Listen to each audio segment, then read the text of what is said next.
Part 1. Look, the play that drives men mad.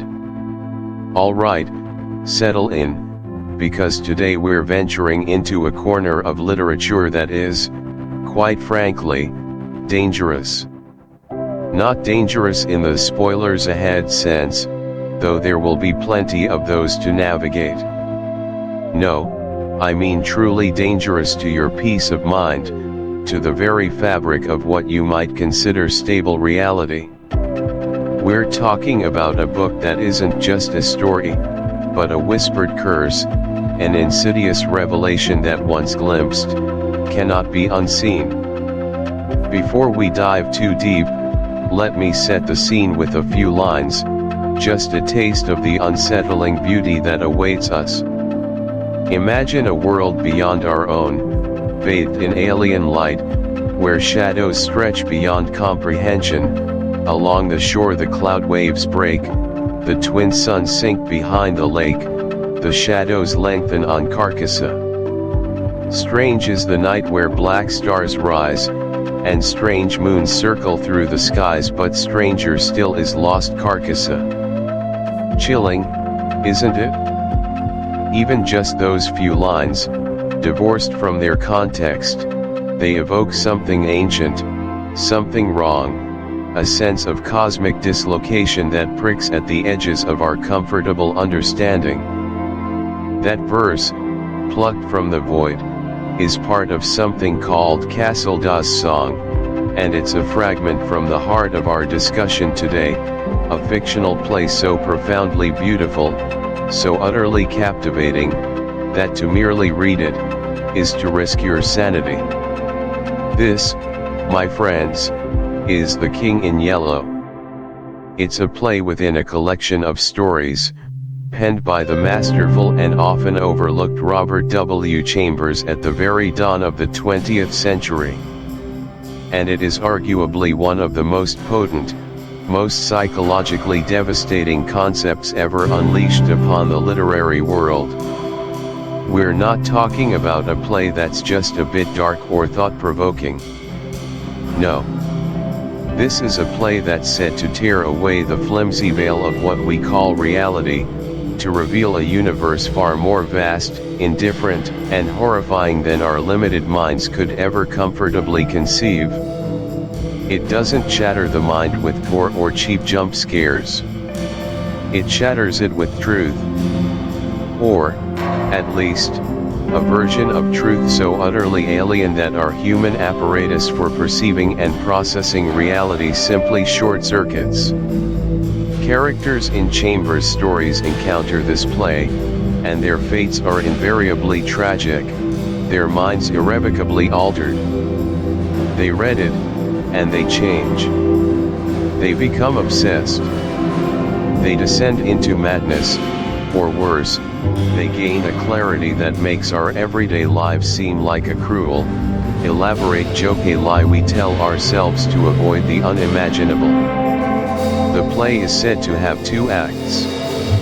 The first act, from what little we glean, is beautiful, a sublime work of art that enthralls and enchants.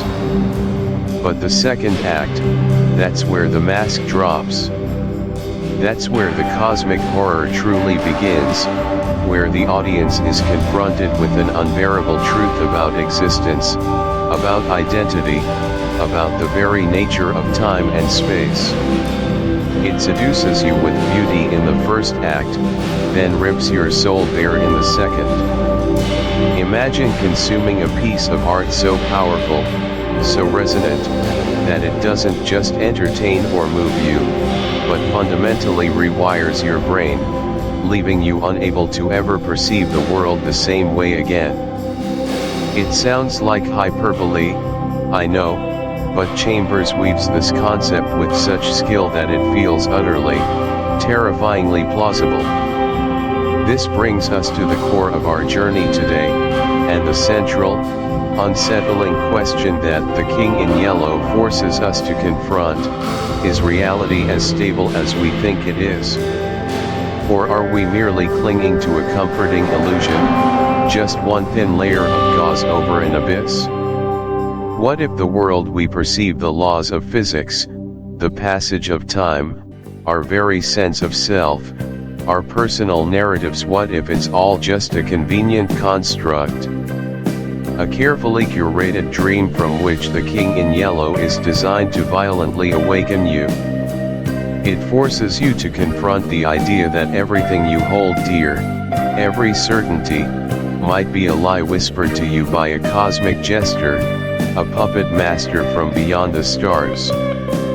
It's a chilling thought, one that resonates deeply with the tenets of cosmic horror, a genre that prioritizes the insignificance of humanity in the face of an uncaring. Part 2. Intro and Narrator's POV, Entering Carcosa. Hello, and welcome. Pull up a chair, if you will, into this quiet corner of the strange and the unsettling. I'm your guide, your fellow traveler, but perhaps more accurately, your designated archivist of the weird, tasked with sifting through the dust-laden tomes and forgotten lore of the uncanny.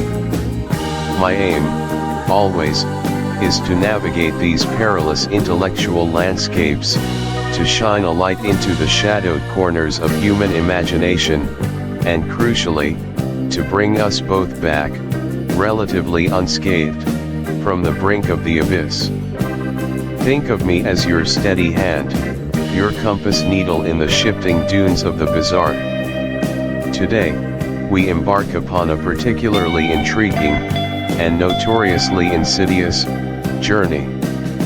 We're stepping into the peculiar, gilded, and often horrifying world of Robert W. Chambers' The King in Yellow. Published in that twilight year of 1895, a year dripping with fin de siècle anxiety and aesthetic decadence, this collection isn't merely a book, it's an experience, a subtle poison, a whisper from a reality just askew of our own. It emerged from an era where the beautiful and the grotesque often danced together, where the pursuit of sensation and the exploration of morbid beauty defined a movement. We're talking about the decadent movement, that lush, hothouse flower of late 19th century European culture, characterized by an obsession with artificiality, a fascination with the morbid and the perverse, and a profound weariness with naturalism. Think Oscar Wilde, Aubrey Beardsley, the infamous Yellow Book itself, a periodical that, much like Chambers' eponymous King, became synonymous with a certain kind of dangerous, aestheticized art. Chambers, an American, surprisingly, dipped his pen into this very European inkwell, creating something that resonates with the same perfumed, slightly feverish air. His work, at its heart, possesses that decadent sensibility, a reverence for beauty, a melancholic longing, and a profound sense of impending doom, all filtered through a lens of refined aestheticism. The King in Yellow doesn't just embrace this aesthetic, it weaponizes it. The very horror within its pages often stems from a disruption of beauty, a corruption of the familiar, a subtle but relentless erosion of sanity. It's not the jump scare kind of terror, it's the kind that settles in your bones, that makes you question the reality of what you've just seen, or worse, what you think you've seen. The book itself, with its striking title, seems to hum with the same dangerous allure as the forbidden play it describes. Now, if you're coming to The King in Yellow expecting a straightforward collection of horror stories, you're in for a delightful, if perhaps disorienting, surprise. Chambers, in a move that continues to baffle and intrigue readers, structured this book in a truly unique way. The collection famously begins with 4 utterly brilliant, deeply unsettling weird tales, The Repairer of Reputations, The Mask, In the Court of the Dragon, and The Yellow Sign. These are the stories that have cemented its place in the pantheon of cosmic and psychological horror, the ones that introduce us to the insidious play, the haunted Carcosa, and the chilling Haster. They are interconnected by the dreadful influence of The King in Yellow play itself, a theatrical masterpiece whose second act, once read, irrevocably shatters the reader's sanity. But then, just as you're fully immersed in this delicious dread, Chambers performs a peculiar literary pivot. The latter half of the book largely shifts gears, presenting a series of romantic, often melancholic, bohemian tales set mostly in Paris, focusing on artists, their loves, their struggles, and their rather charmingly conventional dramas. For many, this abrupt change in tone is jarring, even disappointing. Some readers skim these later stories, or skip them entirely, eager to return to the unsettling cosmic dread of the initial quartet. However, I argue that this unique structure is not a flaw, but a deliberate, if unconventional, stroke of genius. Think of it this way, the S. Chapter 1, The Repairer of Reputations, The Future That Never Was. Hello, and welcome back, my dear listeners, to a journey into the unsettling depths of imagination. Today, we peel back the layers of a truly unique and quietly terrifying work of fiction, Robert W. Chambers' The King in Yellow. And we begin, naturally, at the beginning, with its most famous and perhaps most chilling tale, The Repairer of Reputations. But before we dive headfirst into the madness, let's take a moment to set the scene. Because this isn't just any old New York, this is a New York that never was, a fantastical, dystopian vision of a 1920s America, twisted and reshaped by an alternate history that feels both eerily familiar and utterly alien. We're stepping into the future that never was. Imagine, if you will, New York City in the year 1920. Not the roaring 20s we know from history books, filled with jazz and flappers, but a darker, more rigid era. This America, in Chambers' vision, is an empire. An honest-to-goodness imperial dynasty, with an emperor ruling from the capital in Washington. It's a world where the echoes of a devastating war, not the Great War of our timeline, but some other, more profound conflict, still reverberate, having irrevocably altered the social and political landscape. The very air feels heavy with a sense of manufactured order, beneath which lurks a profound decay. And nowhere is this decay more chillingly evident than in the legalization of suicide chambers. Yes, you heard that right. In this version of 1920, should life become too burdensome, should hope dwindle to nothing, there are government-sanctioned facilities where one can end it all, peacefully and legally.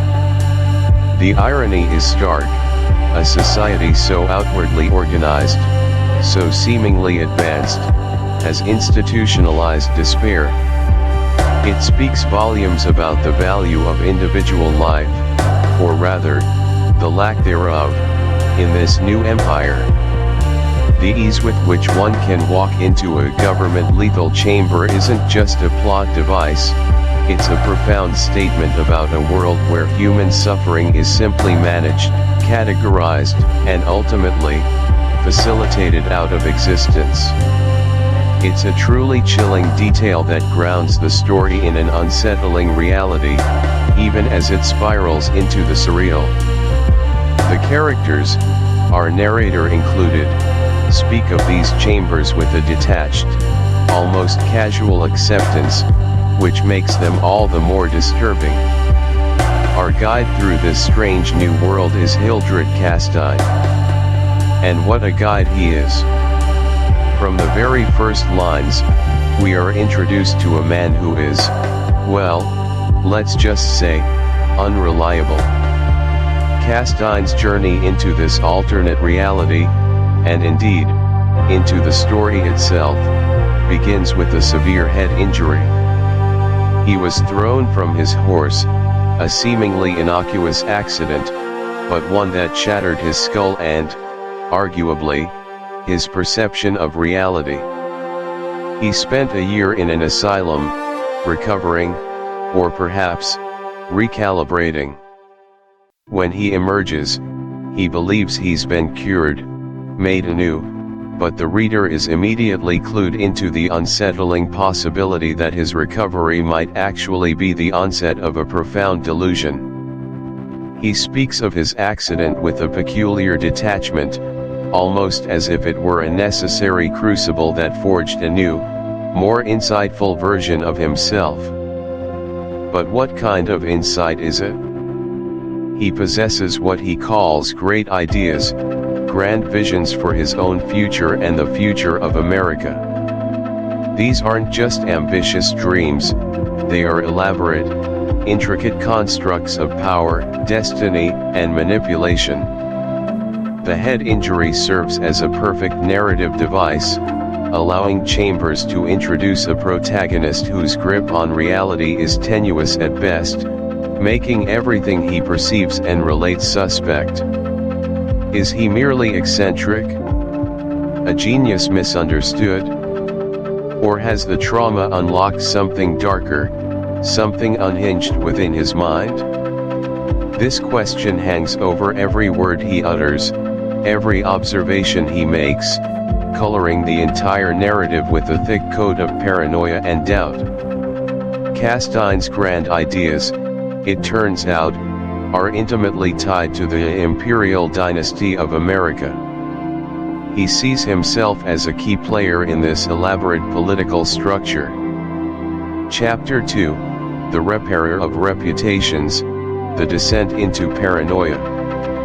Alright, welcome back, my fellow travelers into the strange and sublime. If you've been with me since our last chapter, you'll know we've just dipped our toes into the unsettling waters of Robert W. Chambers' The King in Yellow, a collection that, for me, personally, continues to haunt the quiet corners of my mind long after the final page. We talked about the ominous play itself, the whisper of Carcosa, and the general air of cosmic dread. But now, it's time to truly dive headfirst into one of its most potent, most chilling tales, The Repairer of Reputations. And let me tell you, this isn't just a story, it's a descent. A slow, agonizing spiral into what might be madness, or perhaps, a chilling truth hidden just beneath the surface of our perceived reality. So, settle in, because this is Chapter 2, The Repairer of Reputations, The Descent into Paranoia. Our protagonist, or perhaps more accurately, our unreliable narrator, is a man named Hildred Castine. We meet him in a futuristic New York, a New York of 1920, which for Chambers, writing in 1895, was a dazzling, imagined future. Hildred has recently recovered, or so he claims, from a severe head injury. And it's this injury that forms the initial crack in his perception, the foundational instability upon which the entire edifice of this story is built. From the very outset, Hildred's narrative voice is peculiar.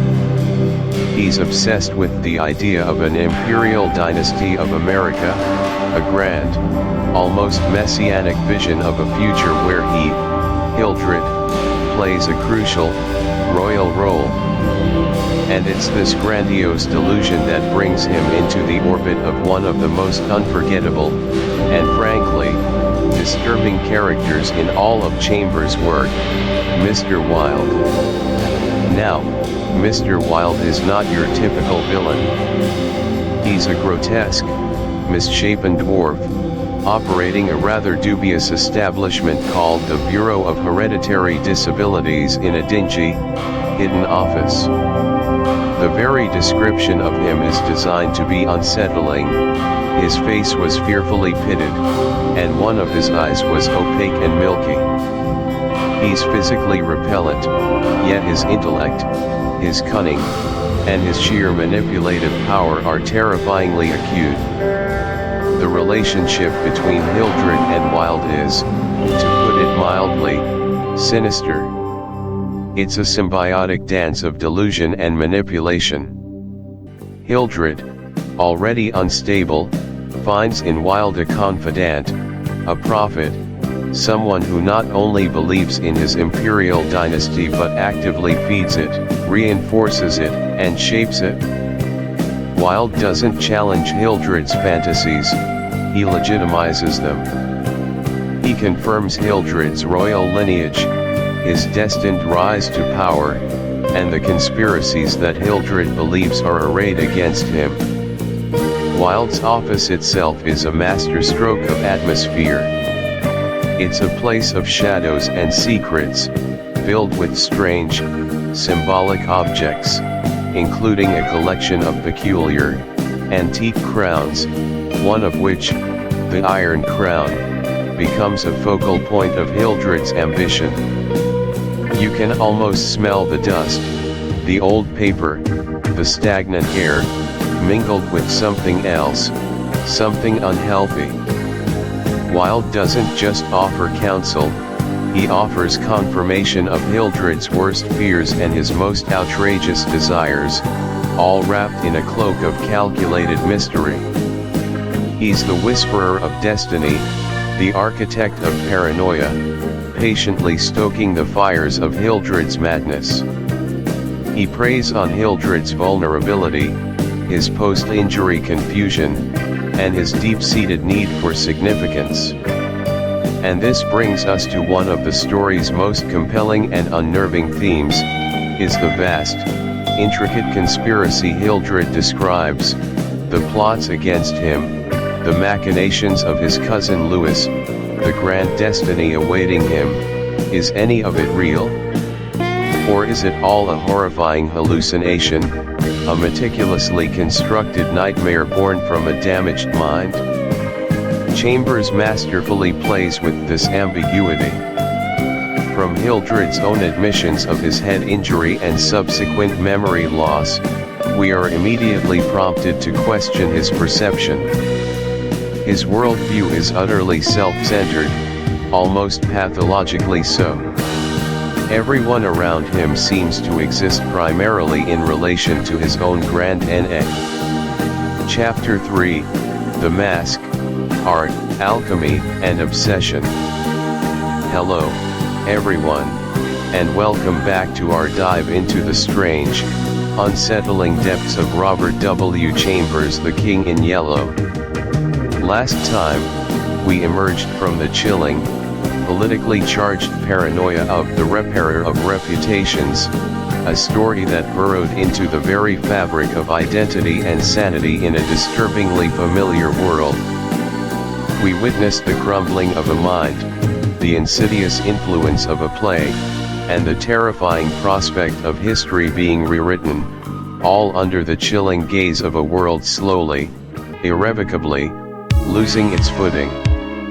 Today, we take a turn, a fascinating, beautiful, and utterly horrifying turn, into the second tale in this collection, The Mask. And let me tell you, if The Repairer was a cold splash of reality warped by political delusion, The Mask is a shimmering, treacherous dream, one that promises eternal beauty but delivers an eternal nightmare. This chapter, Art, Alchemy, and Obsession, truly explores the razor-thin intersection of beauty, science, and horror, an unholy trinity that will leave an indelible mark on your imagination, long after the last word is read and the last image fades from your mind's eye. From the bustling, unsettling streets of a deranged New York, we are transported, almost imperceptibly, to a serene, yet soon to be unsettling, artistic haven in Paris. Here, amidst the quiet grandeur of the left bank, perhaps in a studio overlooking the Seine, we meet our central figure, Boris Yvain. Oh, Boris. He is a sculptor, yes, but not just any sculptor. He is a genius, a visionary, with the kind of intense, singular focus that often borders on, and sometimes crosses directly into, obsession. Imagine an artist whose hands aren't just tools, but extensions of a mind constantly striving, relentlessly striving, to capture the fleeting essence of beauty, to wrest it from the inevitable grasp of time and decay. He is driven by a profound dissatisfaction with the ephemeral nature of all things lovely, yearning to defy the very laws of nature in the name of a higher aesthetic. His studio, as our unnamed narrator describes it, isn't just a workspace, it's a sanctuary, a laboratory, a crucible where art and something far more, elemental and terrifying, are forged. It's filled with unfinished works, the familiar scent of clay and oils, but also, increasingly, a strange, almost mineral tang, a hint of something other, something alchemical, and vaguely metallic. This isn't just an artist's den, it's a magician's workshop, a modern alchemist's lab, poised on the brink of a monumental discovery, a place where the boundaries between disciplines are not just blurred, but actively obliterated. And this other is Boris's momentous, earth-shattering discovery, a liquid. Not just any liquid, but a petrifying solution, a true alchemical marvel. Imagine finding something that, when applied to organic matter, be it a delicate orchid unfurling its petals, a vibrant butterfly mid-flight, or a fleeting human expression, doesn't merely preserve it, but transforms it. It solidifies it, hardens it into a substance resembling some exquisite, translucent marble or polished onyx, capturing every intricate detail, every whisper of life, every subtle curve and vein, in an unyielding, permanent form. It's not taxidermy, which merely stuffs and arranges, it's a profound, almost divine act of transfiguration, where the soft becomes hard, the perishable becomes imperishable, and the temporal becomes eternal. It promises a kind of ultimate, undying beauty, a form of artistic immortality. Boris, in his initial rapture, sees this as the ultimate artistic tool. No longer would his sculptures be mere representations or interpretations, they could be reality itself, perfected, frozen, eternal. Think of the power. To take the most ephemeral moment, a child's laugh, a lover's glance, the fragile bloom of a rose just as it opens, a single dewdrop trembling on a leaf, and render it imperishable. It's the ultimate conquest over decay, a defiance of mortality itself, all in the name of art, all in the name of the higher. This brings us to the core philosophical and ethical dilemma of the mask, the theme of living art and the desperate, perhaps hubristic, desire to preserve beauty forever. Boris's obsession is not merely to create art from life, but to turn life into art. He is trying to surpass creation itself, to outdo nature, to seize a power that was never meant for mortal hands. Think about it, for centuries, artists have tried to capture the transient nature of beauty. Sculptors chip away at marble, painters mix their pigments, Poets wrestle with words, all in an attempt to freeze a moment, a feeling, a face, and make it last beyond its natural lifespan. It's a noble pursuit, born of a fundamental human longing to defy time, to hold on to what is precious, to make their mark against the relentless march of entropy. We admire the Venus de Milo, not just for its form, but for its endurance through millennia, a testament to human skill and the power of art to echo through time. But Boris takes this longing to its most literal, most extreme, and most terrifying conclusion. His liquid offers the ultimate preservation, a form of immortality, but it's an immortality bought at the cost of life itself. A rose preserved by his liquid is stunning, perfect, beautiful in its crystallized form, but it can no longer unfurl its petals, release its intoxicating scent, or wither gracefully. It is a death mask, beautiful in its stillness, but utterly devoid of the very spark, the biological vitality, that made it beautiful in the first place. It is a shell, an exquisite corpse, forever locked in a moment that can never truly be appreciated because it is devoid of all context, all future, all life. The story pushes us to confront the question, what is the true nature of beauty?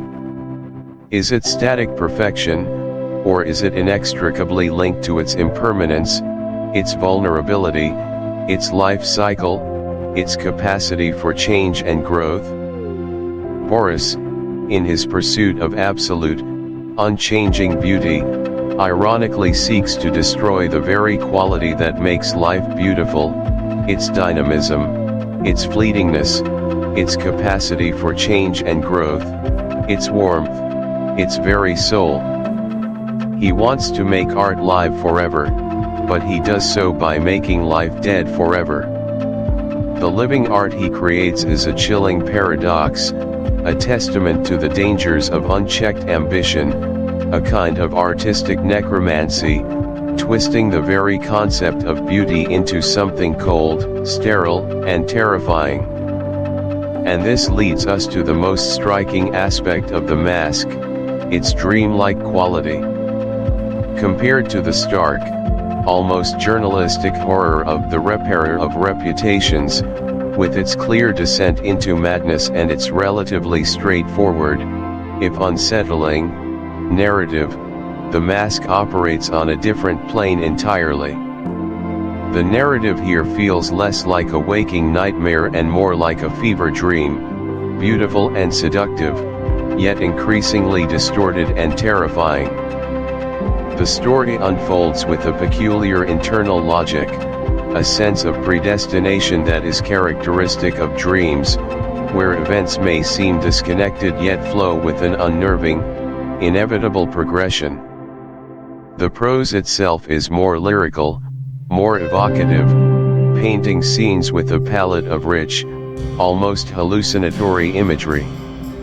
Details shift and blend, the edges of reality soften, and the line between what is real and what is imagined becomes exquisitely blurred.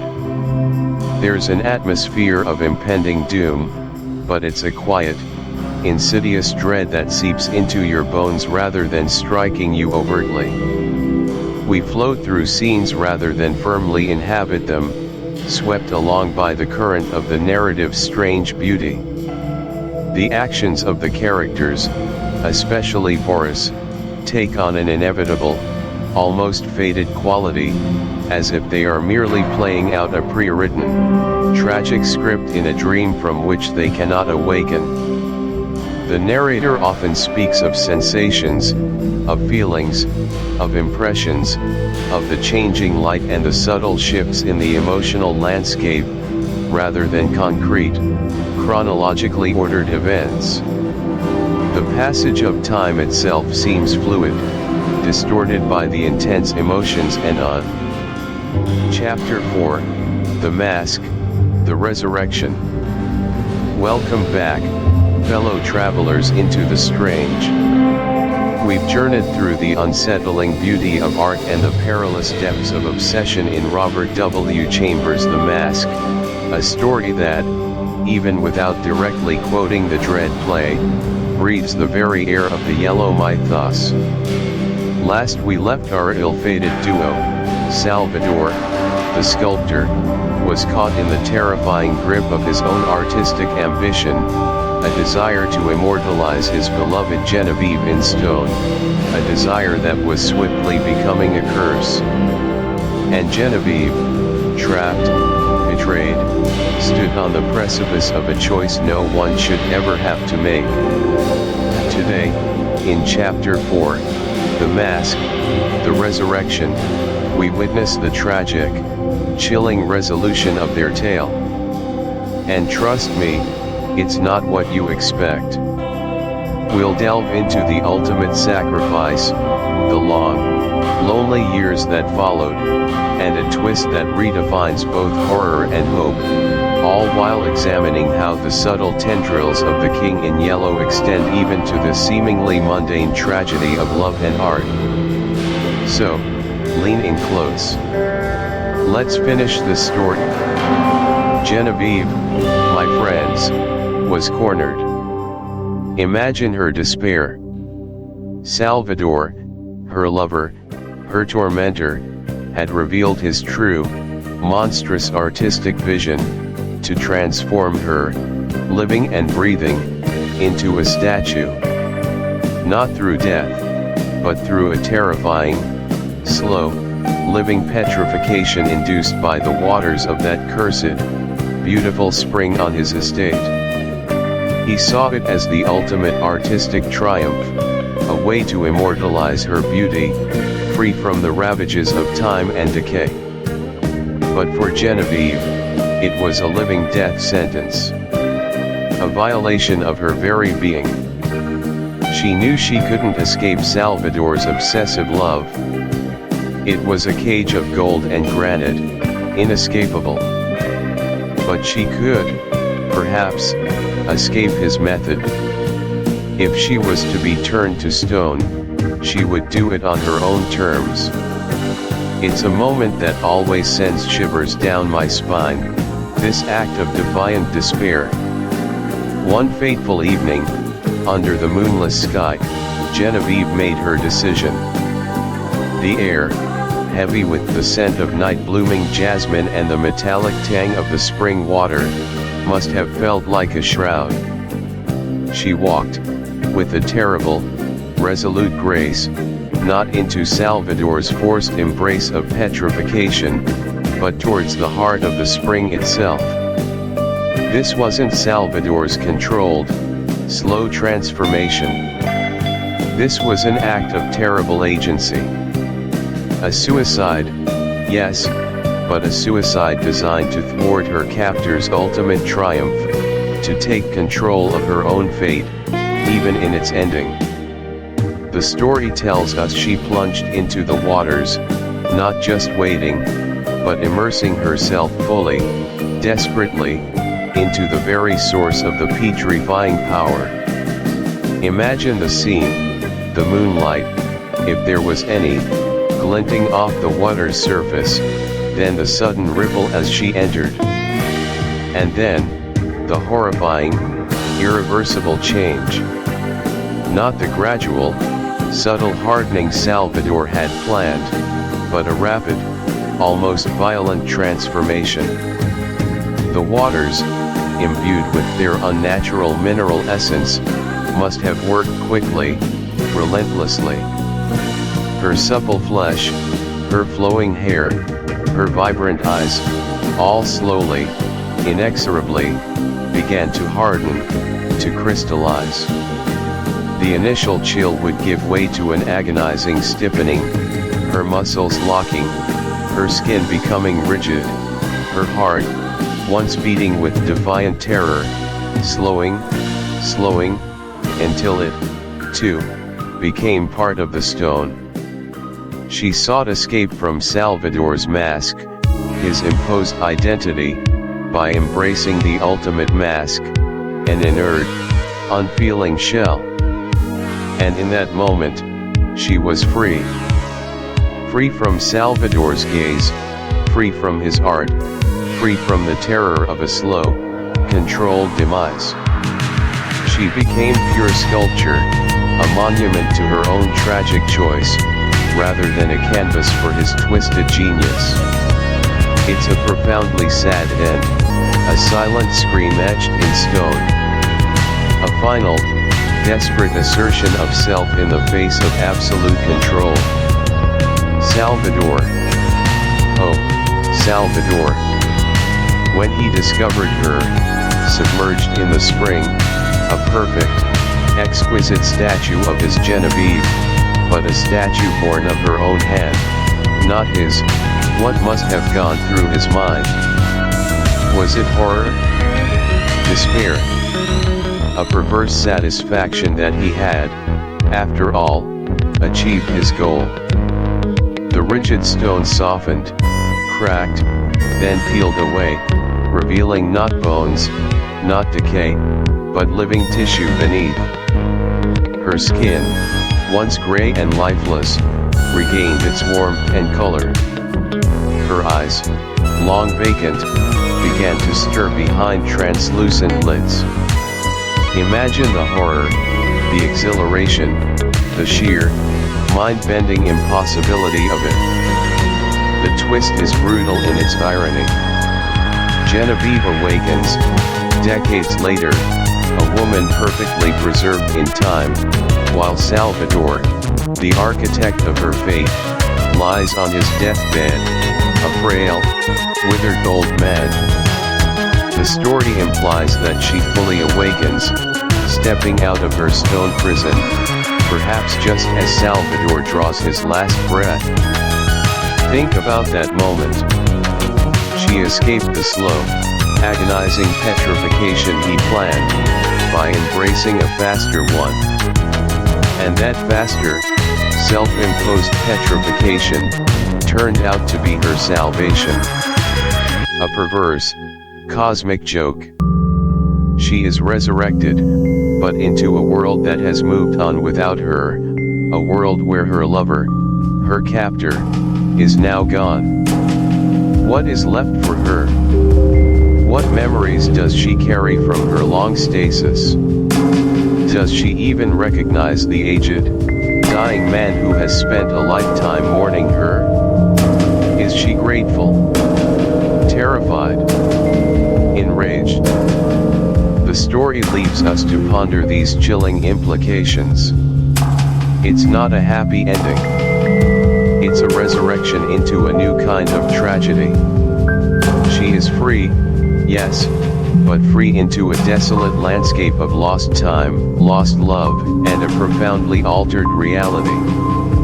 The mask is removed, but what face lies beneath? And what kind of life can a woman live after decades of being a statue? The sheer psychological weight of that awakening, it's a horror all its own. Now, let's connect this to the wider tapestry of the Yellow Mythos. On the surface, the mask seems like a straightforward, albeit gothic, tale of obsession. But once you know the king in yellow, you start to see its fingerprints everywhere.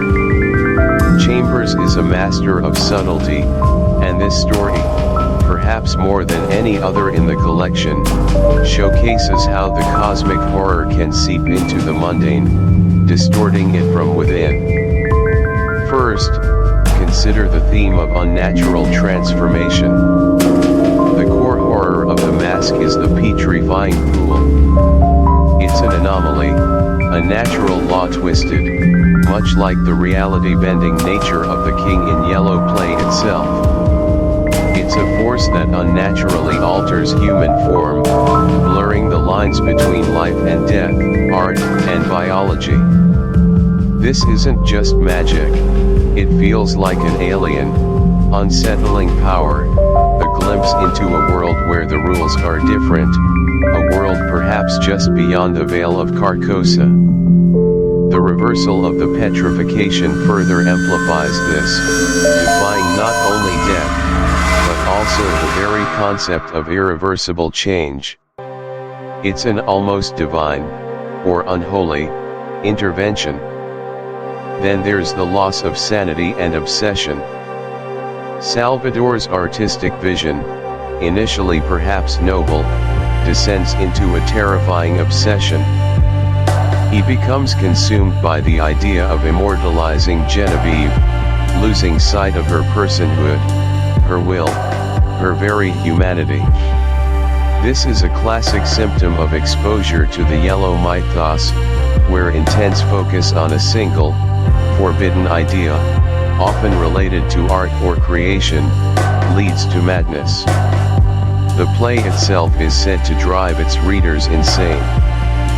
Salvador, though he may not have read the play, is certainly reading his own version of a dangerous narrative, one that promises artistic immortality at the cost of his soul and Genevieve's life. His mind becomes warped, his perception of reality irrevocably altered by his singular, destructive goal. He becomes a prisoner of his own creation, much like those who are trapped by the truth revealed in the play. The idea of the mask and identity is also central, as the title suggests. Genevieve is literally turned into a mask of stone, her identity subsumed by Salvador's artistic vision. But even her suicide by petrification is an act of reclaiming her identity, making her own choice, however tragic. When she is resurrected, who is she? Is she still Genevieve, or is she someone entirely new, shaped by decades of silent, stony existence? The King in Yellow famously features characters who struggle. Chapter 5, In the Court of the Dragon, The Stalking Fear. Alright everyone, welcome back. We're delving deeper into the unsettling world of Robert W. Chambers' The King in Yellow, and if you've been with us, you know things are starting to fray at the edges. The threads of reality, the very fabric of sanity, are stretching thin, threatening to snap. Today, we're stepping into a chapter that for me, encapsulates the very essence of psychological horror, a deep, unsettling dive into pure paranoia and the chilling, inescapable feeling of being relentlessly hunted. We're calling this segment, Chapter 5, In the Court of the Dragon, The Stalking Fear. Imagine this with me, if you will. The year is, well, it's indistinct, as it often is in Chambers' more unsettling tales, but the setting is unmistakably turn-of-the-century Paris. Our narrator, a figure who, like us, has perhaps too readily indulged in the forbidden knowledge of the King in Yellow, seeks a moment of quiet, a respite from the whispers that have begun to infest the corners of his mind. He finds himself drawn into the ancient, hallowed sanctity of the Church of St. Barnaby. Picture it, the air is thick with the scent of old stone, damp earth, and lingering incense. Light, fractured and diffused, spills through stained glass windows, painting the dust motes dancing in the shafts of sun in ethereal hues of crimson and sapphire. The vast, cool interior of the church offers a temporary balm. The weight of the world, the insistent, unsettling thoughts, seem to momentarily recede beneath the high, vaulted ceilings. It's a space designed for contemplation, for peace, for divine connection. A place where, surely, no earthly terror could intrude. And then, it begins. It isn't just background noise, it's a living, breathing entity filling the vast space. At first, it's a profound, melancholic beauty. A rich, sonorous tapestry of sound that vibrates through your very bones, resonating with something ancient and sorrowful within the human spirit. The deep, rumbling bass notes seem to shake the foundations of the old church, while the higher registers keen and soar like a soul in flight. It's magnificent. It's sublime. It should be comforting. But Chambers, in his masterful way, slowly twists this sublime experience into something sinister. As the music continues, a discordant note begins to creep in. Not in the melody itself, not in the player's skill, but in the feeling it evokes. It starts subtle, like a chill that has nothing to do with the temperature. A sense of unease, a prickling sensation on the back of the neck. Our narrator, sitting amongst the sparse congregation, listens. And as he listens, his gaze drifts upwards, towards the organ loft. There, silhouetted against a distant window, is the organist. A figure, perhaps unremarkable in any other context. A silhouette of a person, hands moving with practiced grace across the keys, producing this transcendent, yet increasingly unsettling, soundscape.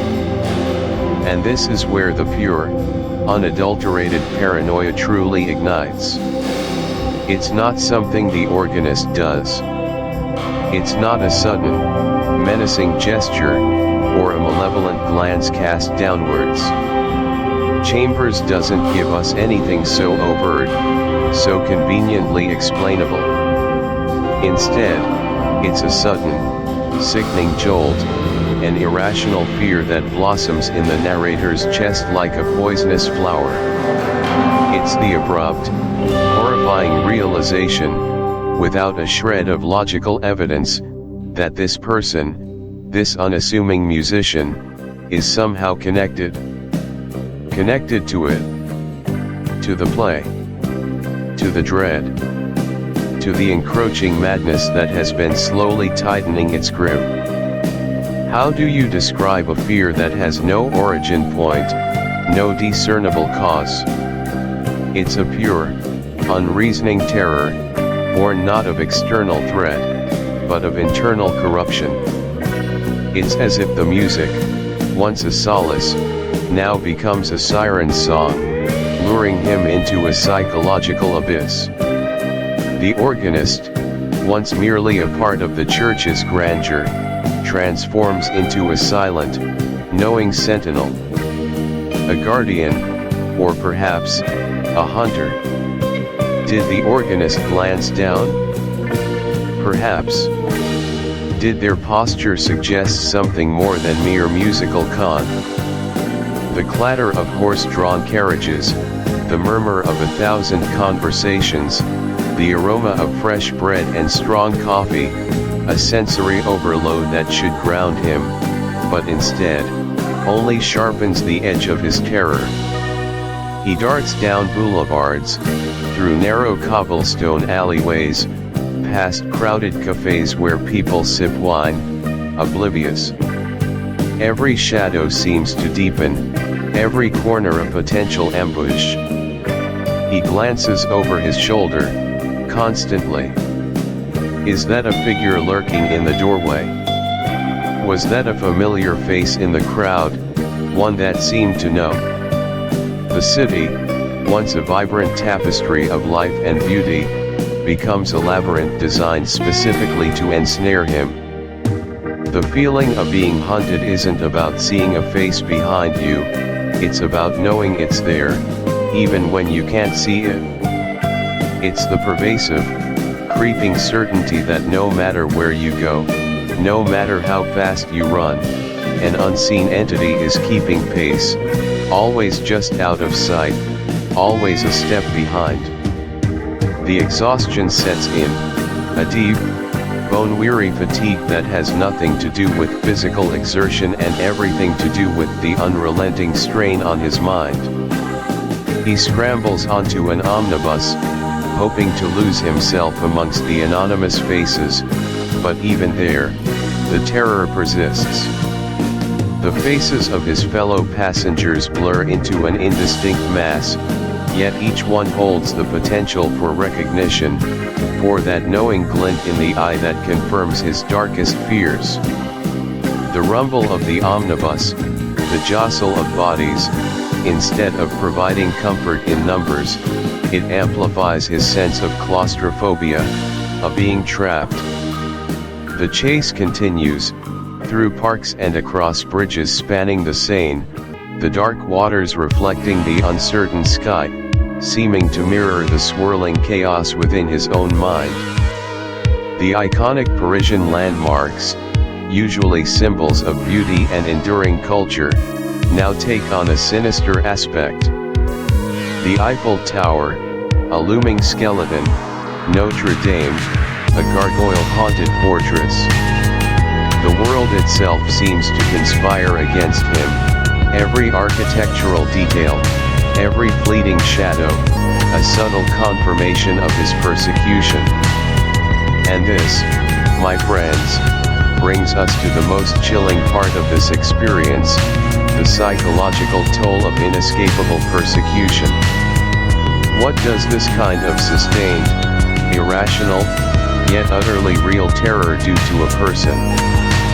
It doesn't just make you tired, it hollows you out. Sleep becomes impossible, a torment of fragmented nightmares and waking dread. Food loses its taste, sustenance becomes an afterthought. Trust. That concept withers and dies. Every interaction, every passerby, every casual glance, is filtered through the lens of suspicion. Is this person an accomplice? Are they watching me? Are they merely waiting for the opportune moment? Your entire reality warps. The world around you becomes hostile, a stage upon which your personal drama of terror plays out. What's real and what's hallucination blurs. Did that organist really look at him? Or was it merely the insidious suggestion of the play, burrowing its way into his subconscious, manifesting a physical embodiment of his fear? Chambers leaves us in that exquisite agony of uncertainty. The truly terrifying aspect of this stalking fear isn't the monster itself, but the way it dismantles the very machinery of the mind. It's the destruction of internal peace, the erosion of one's ability to rationally process the world. You become isolated, a prisoner within your own skull, even when surrounded by the vibrant throngs of humanity. Their laughter, their conversations, their normalcy, only serve to highlight your own profound alienation. You are alone with the dragon, and the dragon, you realize, has taken up residence within your own thoughts. This is the insidious genius of the King in Yellow. It's not just about accursed play, it's about the vulnerability of the human mind to suggestion, to terror, to the slow, creeping insinuation of madness. It shows us that the most frightening prisons are the ones we build for ourselves, brick by psychological brick, under the influence of an unseen, unknowable force. The King in Yellow doesn't end. Chapter 6, In the Court of the Dragon, the Black Lake. Alright everyone, welcome back to the channel, and welcome back to our deep dive into the chilling depths of Robert W. Chambers' masterpiece, The King in Yellow. We've navigated some strange waters already, explored the unsettling nature of art, and watched as reality slowly, inexorably, began to unravel for our characters. Today, we're stepping into what I consider to be one of the most powerfully surreal, and utterly unforgettable, conclusions in the entire collection, the cosmic crescendo of the third story, The Mask. Get ready, because we're about to venture into the very heart of Carcosa itself, to the shores of the Black Lake. You know, up until this point, even in stories like The Repairer of Reputations, the horror, while insidious, still had a somewhat grounded, if warped, reality. The characters were still in New York, albeit a New York seen through a very disturbing lens. But with The Mask, especially as we near its end, that thin veil between what we call real and what is undeniably other doesn't just tear, it disintegrates. We're pulled, quite unceremoniously, across a threshold. It's a transition that feels less like crossing a physical boundary and more like a fundamental shift in perception itself, a sudden, horrifying awakening. Think about it. One moment, our protagonists are grappling with the immediate, tangible horrors of a failed experiment, the grotesque transformation of a friend, the very real threat of madness and violence. The next, without any explicit scene change, without a narrator saying, "And then they were in Carcosa," we just are. The world around them, or perhaps the world within them, simply becomes Carcosa. It's not an event, it's an awakening to a previously hidden layer of existence. The air changes, the light shifts, and the sounds, or rather, the profound lack of familiar sound, become overwhelmingly present. It's like waking up in a dream that you know, deep down, isn't a dream at all, but rather the true reality that our waking life merely obscures, a truth that screams of ancient, indifferent power. And what an awakening it is. The scene unfolds with an almost dreamlike clarity, yet with an unsettling logic that only the deepest nightmares possess. Chambers paints a picture that is sparse, yet incredibly potent. We see it, the tattered mantle.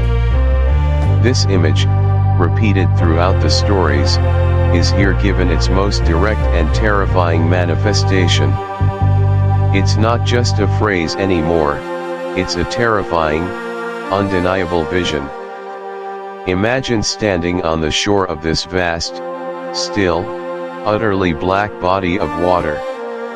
Not dark because of night, but black by its very nature, a void that swallows light rather than reflecting it. The air above it might feel unnaturally heavy, perhaps cold, devoid of the familiar warmth of a sun or the stir of a breeze. The surface is like polished obsidian, stretching out into an infinite unknown, a perfect, terrifying mirror that reflects nothing but the unyielding void above it. And on this shore, perhaps glimpsed through a haze of confusion or overwhelming dread, is the tattered mantle. What is it? A banner? A shroud? A fragment of an ancient, forgotten garment, worn beyond recognition by time and cosmic dust? The beauty of Chambers' writing, and the source of so much of its enduring terror, is that he never fully explains. He shows you, he makes you feel the presence of this thing, this silent, ragged emblem of decay and cosmic indifference. It hangs there, presumably motionless, perhaps draped over some unseen, titanic support, or suspended in the heavy, lifeless air, ragged and torn, a silent testament to eons of wear, to a history so vast and alien it defies comprehension. It's an almost blasphemous icon, simultaneously ephemeral and eternal, hinting at immense power that has long since fallen into ruin, yet still retains its terrifying aura. And the waters themselves, they are not just black, they are dead. There's no ripple, no current, no reflection, no sign of life beneath their oppressive surface. It's the ultimate primordial emptiness, AC. Yet, it overwhelms. How? Because our brains are hardwired to make sense of the world, to find patterns, to categorize, to predict. When confronted with something so fundamentally wrong, a lake that is purely black, absorbing all light, perfectly still, implying an unnatural absence of life or movement, a mantle that is simultaneously present and indescribable, carrying the weight of ancient, malevolent history, our cognitive frameworks begin to fracture. The horror isn't just in what they see, it's in the complete inadequacy of their minds to process it. It's an overload not of data, but of meaninglessness and alienness. Imagine being in a silent room that feels too quiet, or staring at a blank wall for too long. Your brain starts to fill in the gaps, to create patterns where there are none, leading to anxiety, unease, even hallucinations. Here, Chambers gives us just enough foreign data to short-circuit our normal understanding. The blackness of the lake isn't just an absence of light, it's an active, oppressive presence of darkness. The stillness isn't peaceful, it's a terrifying inertness, a symbol of something ancient and unchanging that shouldn't exist in our fluid, dynamic world. The very lack of familiar sensory cues, no wind, no sounds of distant life, no discernible horizons, creates a profound disorientation that is, in itself, a form of mental torture.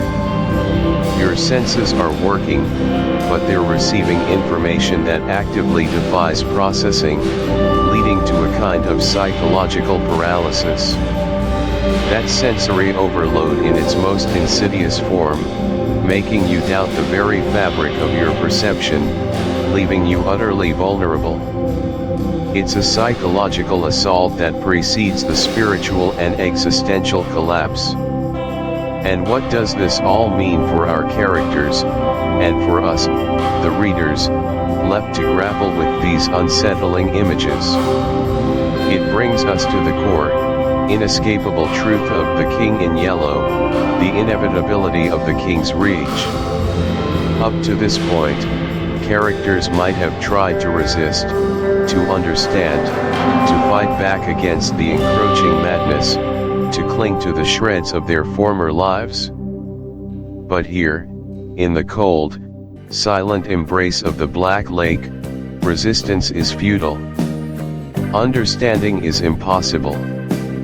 This isn't just an ending to a story, it's a declaration of cosmic conquest. The King isn't merely a character in a forbidden play, he is an existential force, a pervasive influence that permeates all reality, a fundamental aspect of the universe itself.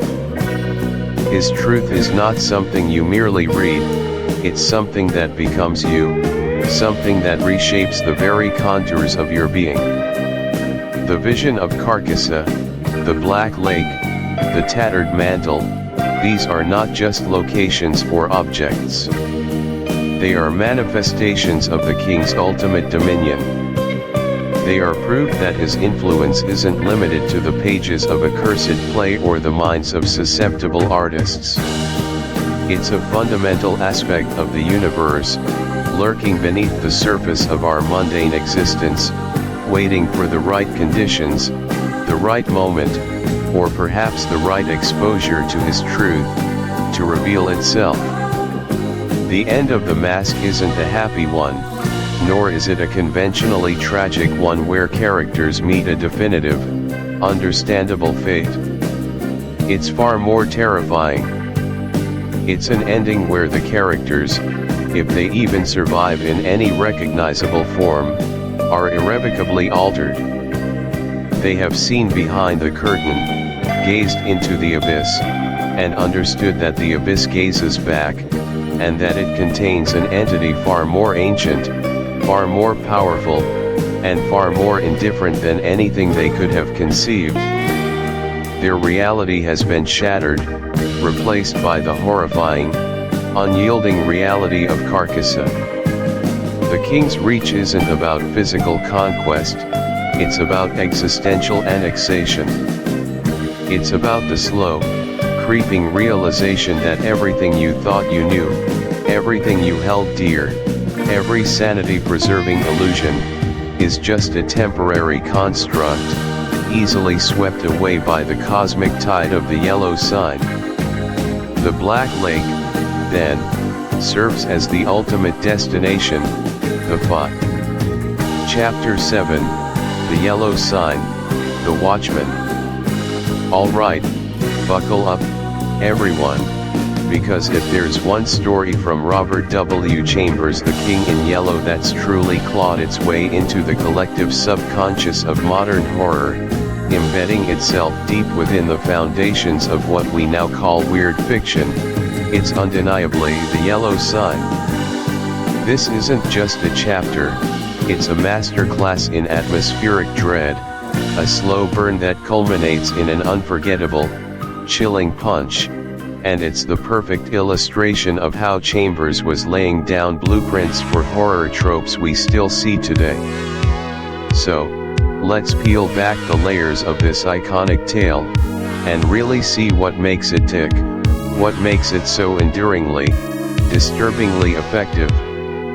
Our entry point into this descent begins with a seemingly ordinary, if a little bohemian, artistic duo, Scott and Tessie. Picture them, if you will, as the archetypal struggling artists, a painter and his muse, living in a shared studio apartment in New York. Scott, our narrator, is a painter, dedicated to his craft, meticulously working on an enormous canvas that, ironically, seems to be driving him a little mad with its complexity and the sheer effort it demands. Tessie, his model, is not just a beautiful face, she's his companion, his confidant, sharing his space, his life, and, as we'll soon discover, his nightmares. There's a palpable sense of warmth and intimacy between them initially, a shared world of artistic ambition and quiet domesticity that makes what follows all the more unsettling. Their world, their haven, is about to be irrevocably breached by something utterly alien and terrifying. They represent us, the audience, in their initial normalcy, their vulnerability, and their gradual, unwilling immersion into a reality far stranger and more malevolent than they could ever comprehend. Chambers sets them up perfectly, making them relatable, making their eventual torment feel all the more personal and immediate. You feel for them, you feel that intimate connection fraying under an unimaginable pressure, and that's what makes the psychological unraveling so powerful. And then, there's him. The churchyard watchman. From the very first moment this figure shuffles onto the page, he just feels wrong. Not merely unpleasant or grotesque in a human way, but fundamentally, existentially other. Chambers paints him with such unnerving precision, a description that lingers in the mind long after you've read it. He's described as this thing, almost worm-like in his movements, with bulging, colorless eyes that seem to see through you, or perhaps, into something far beyond you. His skin is described as having a greenish, cadaverous tint, and he smells, disturbingly, of damp earth and decay. It's a sensory assault, almost primal in its disgust. This isn't a monster in the traditional sense, not a werewolf or a vampire. This is a subtle, unsettling presence, a harbinger of decay and oblivion that slowly, insidiously, invades Scott and Tessie's lives. He moves with a disturbing, mechanical slowness, a perpetual, almost alien grin fixed upon his face, a grin that seems to hold all the secrets of the grave. The Watchman is the physical manifestation of the encroaching horror, the point where the cosmic dread starts to bleed into their mundane reality. He's the first crack in the facade, the tangible proof that something ancient and vile is stirring just beneath the surface of their familiar world. What truly makes him terrifying is not just his appearance, but the absolute wrongness of his presence, the way he embodies the uncanny, the way he signals that something fundamentally unnatural has taken root right outside their window. It's that creeping sense of this shouldn't be here, that this isn't right. But the real insidious creep, the true psychological torment, starts to seep in through their shared dreamscape. This is where Chambers truly elevates the yellow sign beyond mere gothic horror into something far more modern and disturbing. It's not just one person having a nightmare, it's both of them, vividly experiencing the same terror, the S. Chapter 8, The Yellow Sign, The Clasp of the Dead. Welcome back, fellow travelers, into the strange and the unsettling. We've been journeying through the labyrinthine corridors of Robert W. Chambers' The King in Yellow, and if you've been with us, you know we're on the precipice. We've seen glimmers of the insidious, heard whispers of Carcosa, and felt the creeping dread. But now, dear listener, we reach what I consider the absolute zenith of the anthology's raw, visceral horror. This isn't just about cosmic dread anymore, it's about a physical, tangible terror that rips at the very fabric of reality, right in front of our protagonist, Tessie. We are plunging headfirst into Chapter 8, The Yellow Sign, The Clasp of the Dead. This, for me, is the true, shudder-inducing climax of the physical horror within this collection, a moment that transcends mere psychological unease and dives straight into outright, grotesque confrontation. Pause, slightly deeper voice, think about Tessie's state as we left her. Isolated, tormented by visions of the spectral watchman, clutching that cursed symbol of the yellow sign to her breast, a sign she wore not out of devotion, but out of a desperate, superstitious attempt to keep it safe from the very entity it seemed to summon. She's been pushed to the brink, her sanity frayed, her world shrinking to the confines of her room, haunted by the specter of what she believes to be her doom. And here's where things get really unsettling. In her state of abject terror, in her desperate search for something to cling to, some explanation, some rational anchor in the swirling chaos of her mind, Tessie does something both tragically predictable and utterly catastrophic. She starts to search. She rummages through dusty shelves, through forgotten boxes, drawn by an invisible current, an awful magnetism that often precedes the worst discoveries in horror. Slightly hushed, conspiratorial tone, and then, she finds it. An old book, bound in, well, you guessed it, yellow leather. Its title stamped in dull gold letters that, even in the dim light of her tormented room, must have seemed to shimmer with an unholy glow, The King in Yellow. Imagine that moment. It's not a moment of revelation or relief. It's a moment of profound, sickening confirmation.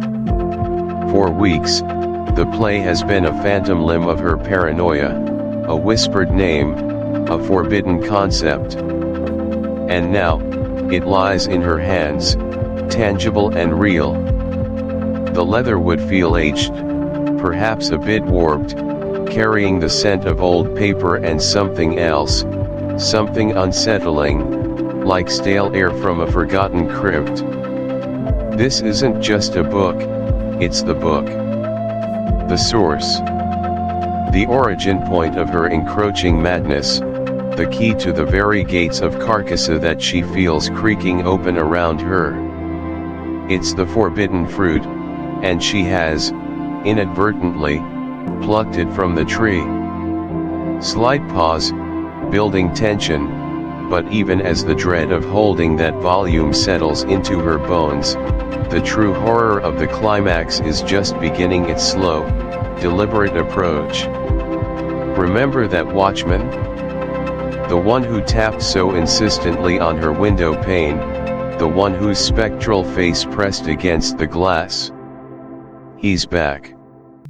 And this time, he's not just a phantom, he's a physical, undeniable manifestation of the unholy. The tapping starts again.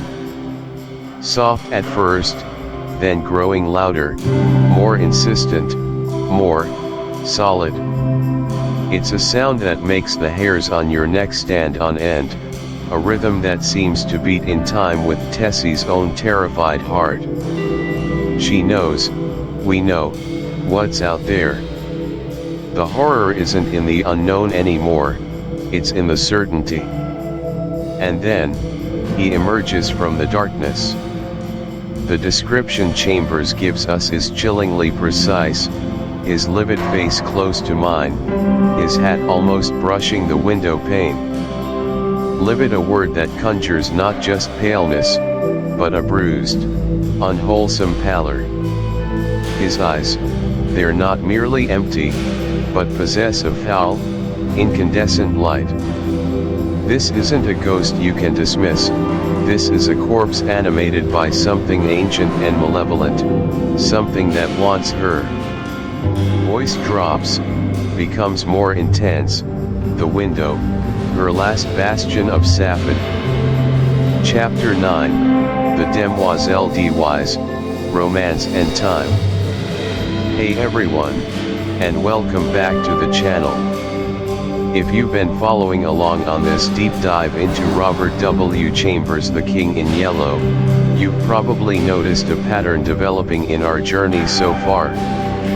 We started with the chilling, almost clinical madness of the repairer of reputations, then delved into the strange, disorienting paranoia of the mask, and finally wrestled with the unsettling, artistic despair of the Court of the Dragon and the Prophet's Paradise. We've seen sanity fray at the edges, reality twist into disturbing new forms, and the lurking dread of a cosmic, uncaring universe slowly seep into the mundane. In short, it's been a wild ride of proto-cosmic horror, a masterclass in psychological unnerving, all tied together by the ominous, world-shattering play, The King in Yellow. But now, as we turn the page to Chapter 9 and step into a new territory with The Demoiselle d'Ys, I need you to prepare for something different. And I mean really different. Because this is where the book takes a fascinating, almost jarring swerve, transitioning away from the overt cosmic horror and psychological torment that has defined our experience thus far, and moving into something far more ethereal, melancholic, and, dare I say, romantic.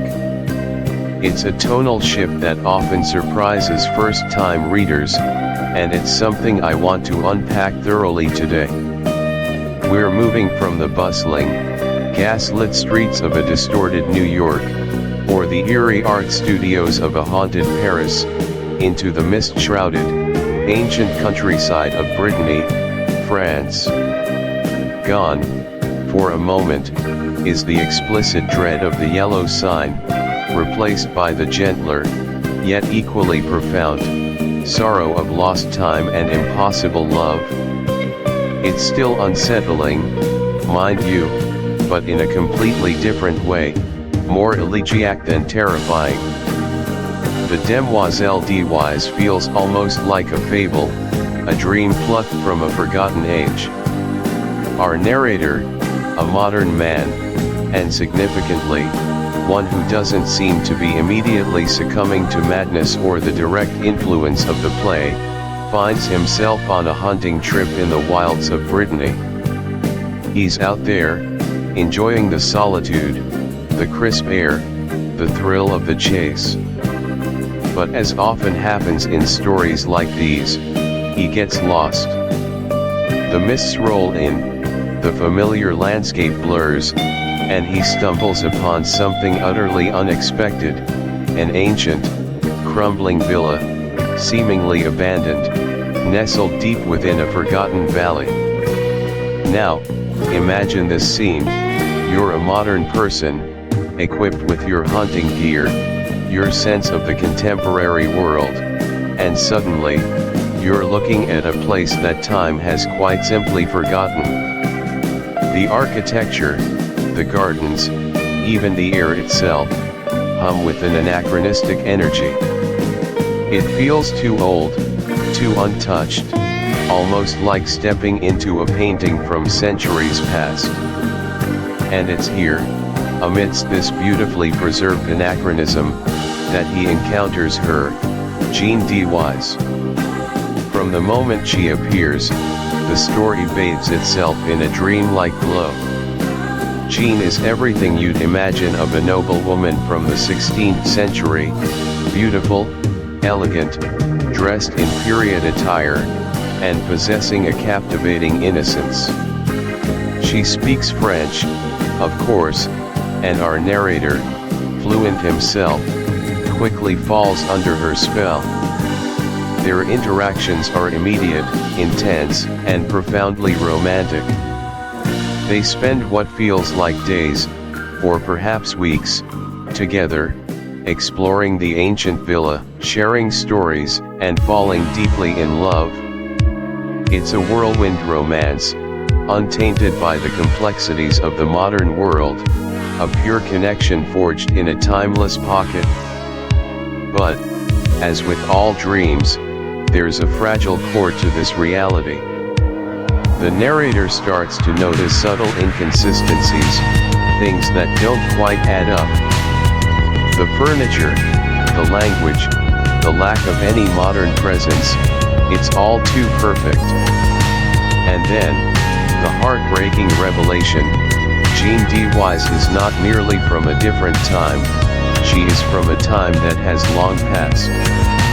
She is, in essence, a ghost, or more accurately, a temporal echo, living out her last moments within a pocket of time that has, for some inexplicable reason, been. Chapter 10, The Prophet's Paradise, The Prose Poems. Hey everyone, and welcome back to the channel. I'm so glad you're here with me again as we delve deeper into the unsettling, beautiful, and utterly singular world of Robert W. Chambers as the King in Yellow. We've navigated some truly peculiar narratives, experienced the creeping dread, and even had a glimpse, or perhaps a hallucination, of Carcosa itself. But now, as we turn the page to what I'm calling Chapter 10, The Prophet's Paradise, The Prose Poems, we're going to take a bit of a detour, a necessary and profoundly impactful one, into the book's abstract, poetic interludes. If you've read The King in Yellow, you know exactly what I'm talking about. Nestled between the more conventional, albeit deeply strange, short stories, are these brief, potent bursts of prose poetry. They're not narratives in the traditional sense, they don't introduce characters or plots that directly advance the storyline of, say, the Repairer of Reputations or The Mask. Instead, they function on an entirely different plane, painting with broad, impressionistic strokes that seep into your subconscious long after you've read them. Our goal today is to explore these unique pieces, to understand their power, and to truly appreciate how they elevate Chambers' work from a mere collection of horror stories into something far more profound and unsettling. Let's start, as Chambers does in the latter half of the book, with the studio. This particular poem usually precedes the repairer of reputations in the sequence, acting as a kind of philosophical overture. It introduces us to themes that will echo throughout the narratives to come, almost like a whispered prophecy. Listen closely to these lines, and feel the atmosphere they conjure. When I heard the blight strike, I knew that the white worm was at the core of all things. I heard it gnaw and gnaw in the heart of the world, and there was no man to raise his voice against it. The white worm, I say, gnawed at the roots of the universe, and the universe shivered and decayed, and men dreamed evil dreams. Now, isn't that just utterly chilling? And it's only the beginning. This poem continues to explore the artist's struggle, the pursuit of an impossible truth, and the terrifying beauty that can emerge when masks are stripped away. It speaks of a sculptor struggling with his creation, a figure of a woman, and the eventual, horrifying revelation of its truth. I had seen the face of my model in a vision, and I had striven to reproduce it in the marble. But the marble was cold and dead, and I could not make it live. Then, one day, as I watched, the marble grew warm, and the face flushed with life. And I saw the truth, the horrible truth, that the model was no woman, but a mask, and behind the mask was the king in yellow. That excerpt, even when taken out of its full context, is so potent. The imagery of the white worm at the core of the world, suggesting a cosmic decay that underpins all reality, immediately sets a tone of existential dread. Then, the transformation of the art, the revelation that beauty itself can be a mask for something monstrous, the king in yellow, it's a direct philosophical punch to the gut. This brings us to our first major analytical point, how these prose poems act as a kind of Greek chorus to the main stories. In classical Greek drama, the chorus would often provide commentary, foreshadowing, or philosophical insights into the action unfolding on stage. They weren't characters in the traditional sense, but voices of collective wisdom, or sometimes, collective fear. Chambers's poems do precisely this. The studio, for instance, doesn't tell a story that directly connects to Hildred Castine's descent into delusion in The Repairer of Reputations. But it preps us, the readers, for the themes we're about to encounter. It introduces the idea that reality can be an illusion, that truth can be shattering, and that there's a malignant force, the king in yellow, lurking just beneath the surface, corrupting perception and sanity. Before we even meet Castine, the poems use shadows not just as a setting, but as an active, almost sentient force, a medium through which the supernatural manifests. Think of Carcosa itself, a city eternally cloaked in shadow, a place where the sun is a concept, not a reality. Truths, and finally, truth. In many stories, truth is a liberating force, something to be sought and cherished. In The King in Yellow, truth is almost always destructive. The horrible truth in the studio is that the model is a mask for the King in Yellow. The truth revealed by reading The King in Yellow play itself is often the catalyst for madness and despair. These poems don't offer comforting truths, they offer the kind of truth that shatters sanity, that reveals the universe to be a cold, uncaring, and perhaps diseased place. They tell us, implicitly, that some truths are better left buried, that ignorance can indeed be bliss, and that the ultimate truth of existence might just be the gnawing of the white worm. So, With these images and themes deeply embedded by the prose poems, how do these non-narrative structures actually function in building atmosphere? This is where Chambers truly shines as an innovator. Firstly, they interrupt the narrative flow. Just when you're getting comfortable with a story, suddenly you're plunged into this abstract, poetic language. This disorientation is intentional. It mirrors the disorientation the characters often feel when confronted with the King in Yellow or the truths of Carcosa. It forces you, the reader, to shift gears, to engage with the text on a more intuitive, less logical level. Your brain is trying to make sense of something that isn't designed to be narratively sensible, and that struggle itself contributes to the unsettling atmosphere. It prepares you for the irrationality that's about to unfold in the subsequent stories. Secondly, they create a sense of pervasive dread and mystery without explanation. A traditional narrative would explain why the white worm gnaws, or who the phantom is. These poems don't. They present these terrifying concepts as undeniable realities, as fundamental aspects of the universe, without feeling the need to ground them in plot. This ambiguity is incredibly powerful. It allows your own imagination, your own deepest fears, to fill in the blanks, making the horror far more personal and resonant. They provide the raw emotional data, the pure mood, directly to your psyche. They bypass the intellect and go straight for the gut. Think of them as concentrated doses of the book's core essence.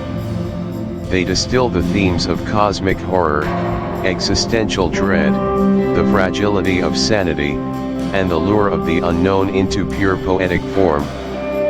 By doing so, they don't just tell you the world is falling apart, they make you feel it. They're not just foreshadowing, they're actively creating the mental and emotional landscape where the stories can then take root and truly blossom into terror. They are the whispers from Carcosa itself, the echoes of the King in Yellow's destructive influence, filtering directly into the reader's mind, untainted by the confines of plot or character.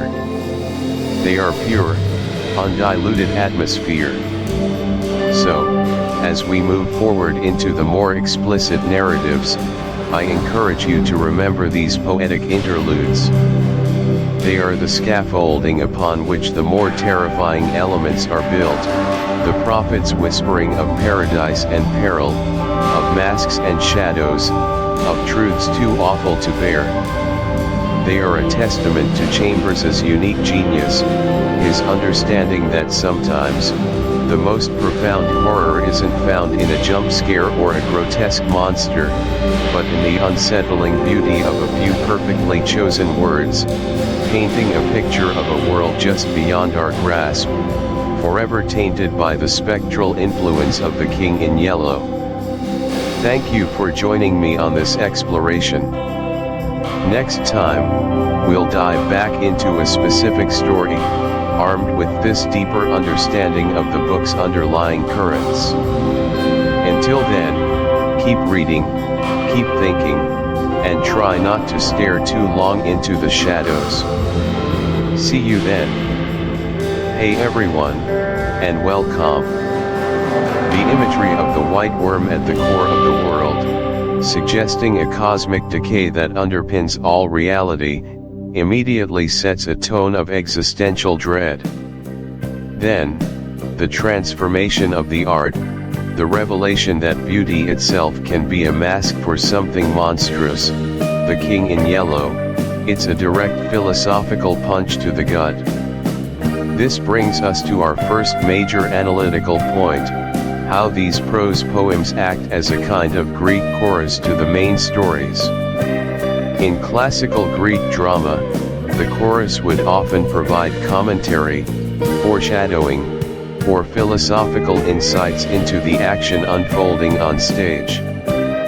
They weren't characters in the traditional sense, but voices of collective wisdom, or sometimes, collective fear.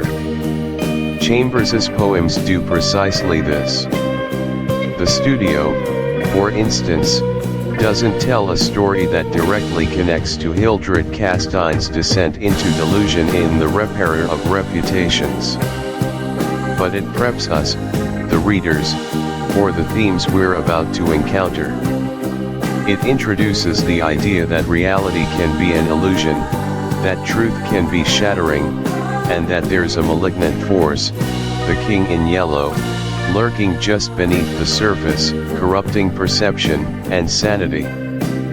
Before we even meet Castine, we've already been told, in poetic language, that the universe is decaying and that masks hide terrifying truths.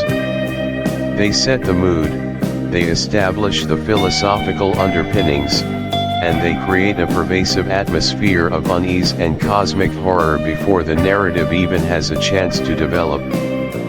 They're like opening a door and getting a blast of cold, stale air from the room you're about to enter.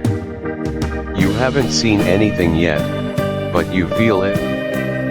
Now, let's turn our attention to another powerful example, the Phantom.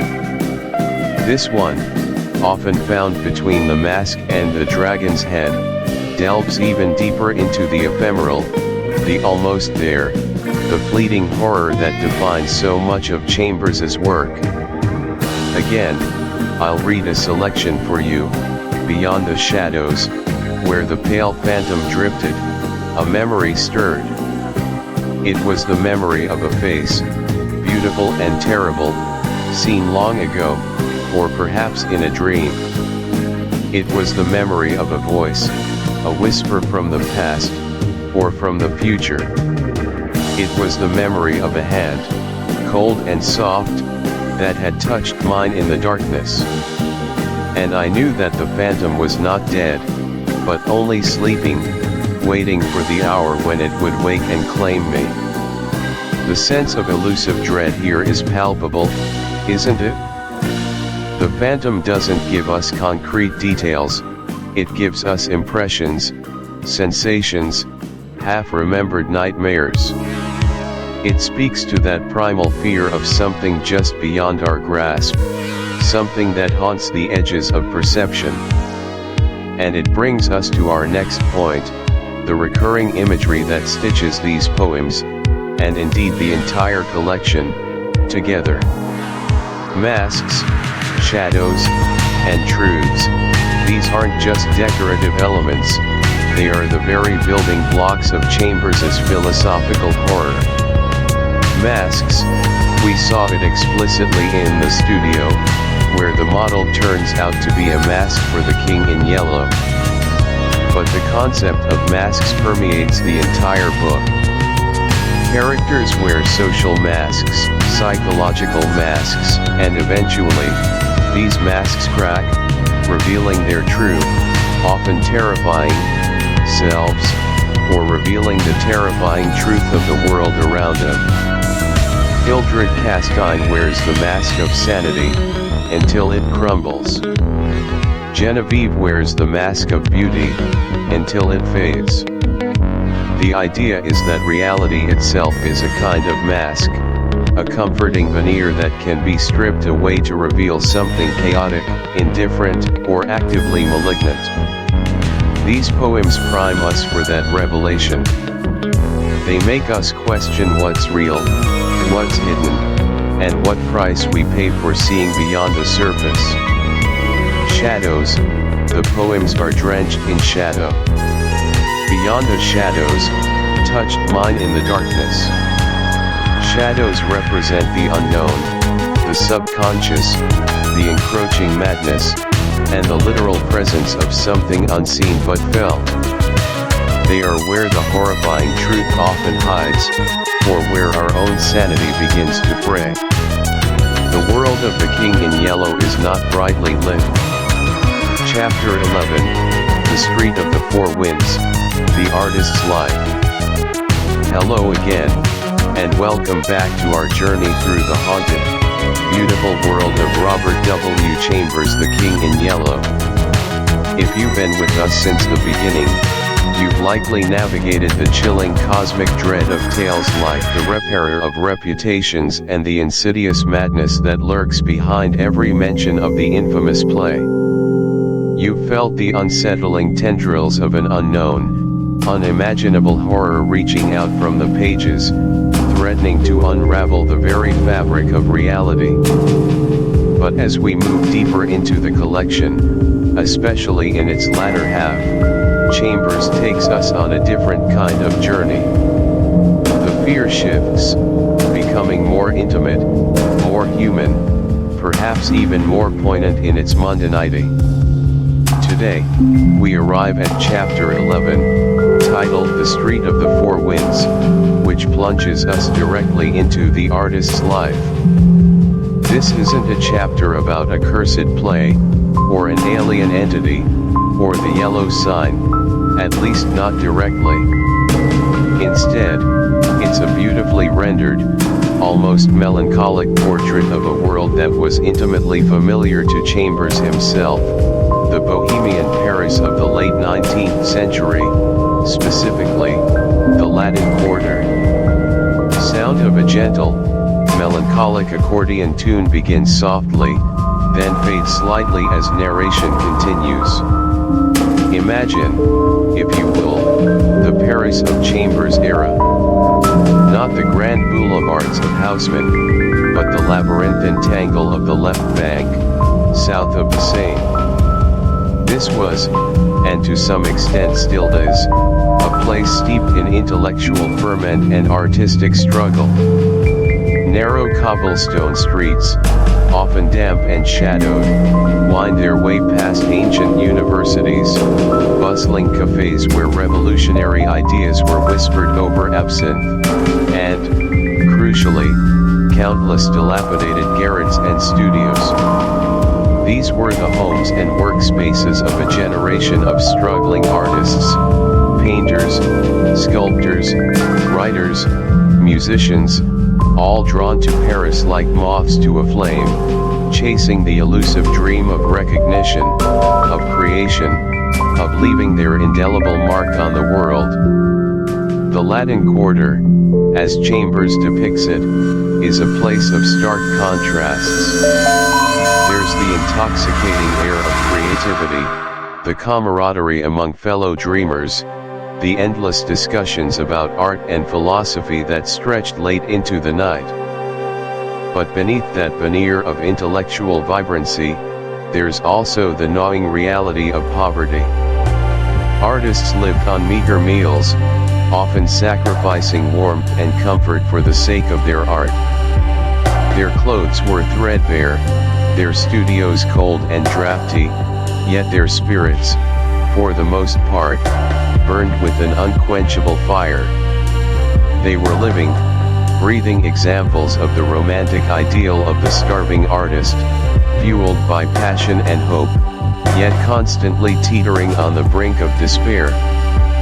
Chambers captures this atmosphere with an almost painterly touch, bringing to life the smells of charcoal and turpentine, the sounds of distant bells and quiet conversations, and the pervasive sense of both boundless possibility and crushing defeat that defined this particular way of life. It's within this deeply human landscape that Chambers introduces us to the story of Severn and his beloved cat, Sylvia. Severn is a young American painter, transplanted to Paris, like so many of his contemporaries, seeking inspiration and struggling to make ends meet. He embodies the archetype of the sensitive, somewhat solitary artist, pouring his heart and soul onto the canvas, yet finding little success in the harsh, competitive world of Parisian art. His life is one of quiet solitude, marked by the constant hum of artistic endeavor and the persistent whisper of loneliness. Sound of a cat purring softly, then a gentle meow, fades in and out. And then, one day, into this quiet, monochromatic existence, steps Sylvia. a scrawny, unassuming stray cat, who, through a series of small, unassuming encounters, gradually wins Severn's heart. Sylvia isn't just a pet, she becomes a lifeline. In a city of strangers, a world often indifferent to the individual struggles of its inhabitants, Sylvia offers companionship, warmth, and an unconditional affection that Severn did. Her death plunges him into a deep depression, affecting his ability to work, to create, to even function. It's a mundane tragedy, yes, but one depicted with such raw, unvarnished emotion that it resonates deeply. The struggle of an artist, living on the margins, losing the one thing that provides him comfort and inspiration, it's a universal story of loss and resilience, or in Severn's case, the struggle to find resilience. Now, let's pause here for a moment and consider the story in the broader context of The King in Yellow. If you think back to the early chapters, the repairer of reputations, the mask, the yellow sign, the horror there is cosmic, existential. It's the fear of the unknown, of a play that shatters sanity, of an ancient, malevolent force bleeding into our reality. We encounter characters driven mad by unseen influences, reality itself bending and breaking, and the unsettling certainty that there are things beyond human comprehension that mean us ill. The terror is vast, overwhelming, alien. But in The Street of the Four Winds, the horror is entirely different. It's not supernatural, it's painfully, achingly human. The tragedy isn't about Hayster or Carcosa or the yellow sign. It's about poverty, loneliness, the crushing weight of artistic failure, and the devastating impact of personal loss. It's the horror of a world that is indifferent, a world where even the purest connections can be severed by illness or circumstance. The terror here is the quiet despair that can creep into a life, the vulnerability we all share to suffering, and the profound grief that accompanies the loss of something cherished. Chambers, in shifting from cosmic terror to mundane tragedy, reveals the breadth of his thematic concerns. He shows us that horror isn't just about monsters or madness. It can also be found in the quiet corners of human existence, in the struggles that are common to us all. The death of Sylvia, while not supernatural, carries a weight of sadness and despair that, in its relatability, can be just as affecting, if not more so, than the most elaborate cosmic nightmare. It's a testament to Chambers' skill that he can evoke such a powerful sense of melancholy and emotional desolation without resorting to a single supernatural element. He explores different facets of fear, the terror of the utterly unknown versus the quiet, pervasive dread of the known, the everyday struggles that can break a person's spirit. And this brings us to a crucial piece of insight into Chambers himself. You see, Chambers wasn't just spinning tales from thin air. He was writing, in many ways, from his own deeply personal experience. Before he became a prolific writer, Robert W. Chambers was an art student. He spent several years in Paris in the late 1880s, studying at the prestigious École des Beaux-Arts and the Académie Julian. He lived the life he depicts in The Street of the Four Winds. He walked those very cobblestone streets of the Latin Quarter. He frequented those cafes, perhaps sharing meager meals and grand dreams with fellow aspiring artists. He experienced the cold garrets, the gnawing anxiety of financial struggle, the burning ambition, and the quiet despair of artistic uncertainty. He knew firsthand the camaraderie and the competition, the fleeting moments of inspiration and the long stretches of frustrating stagnation that define the artist's life in Paris. In fact, his artistic aspirations, at least in painting, didn't quite pan out as he might have hoped. While he had some talent, he eventually turned his prodigious energies to writing, where he found immense commercial success, albeit often in genres far removed from the subtle literary horror of The King in Yellow. Knowing this biographical detail adds an incredible layer of authenticity and pathos to stories like Severance. When Chambers describes the struggling painter, the cramped studio, the emotional attachment to a simple creature, he's not just imagining, he's remembering. He's drawing from his own lived experiences, his own hopes and disappointments. Chapter 12, The Legacy of Carcosa, From Lovecraft to True Detective. Alright, my friends, welcome back. Take a deep breath with me. We've journeyed through the unsettling beauty of The King in Yellow, explored its peculiar structure, its whisper-thin narratives, and the way it sneaks under your skin. We've felt the chill of the forbidden play, witnessed its insidious influence on fictional minds, and perhaps, even on our own. But now, as we draw closer to understanding the full tapestry of Chambers' creation, it's time to talk about something truly extraordinary, the sheer, undeniable cultural gravity of this slender volume. Because The King in Yellow, it didn't just exist within its pages. Oh no. Its tendrils, those subtle, yellow-tinged whispers, reached out, far beyond 1895, weaving themselves into the very fabric of modern horror, philosophy, and even our most celebrated contemporary media. Today, we're not just discussing a book, we're tracing a lineage. We're unearthing a legacy that profoundly shaped how we perceive cosmic dread, forbidden knowledge, and the terrifying beauty of the unknown. We're going to examine the incredible cultural impact of The King in Yellow on our modern world, pulling back the veil on its enduring power. First, let's cast our gaze back a little, to a figure who, more than almost anyone else, amplified the terrifying potential of Chambers' concepts, H.P. Lovecraft. Now, if you know anything about cosmic horror, Lovecraft's name is synonymous with it. The Cthulhu Mythos, ancient entities, sanity-blasting truths, these are his domain. But what many don't realize is just how much of that domain was first sketched out, albeit in a more ethereal form, by Robert W. Chambers. Lovecraft himself was an ardent admirer of The King in Yellow.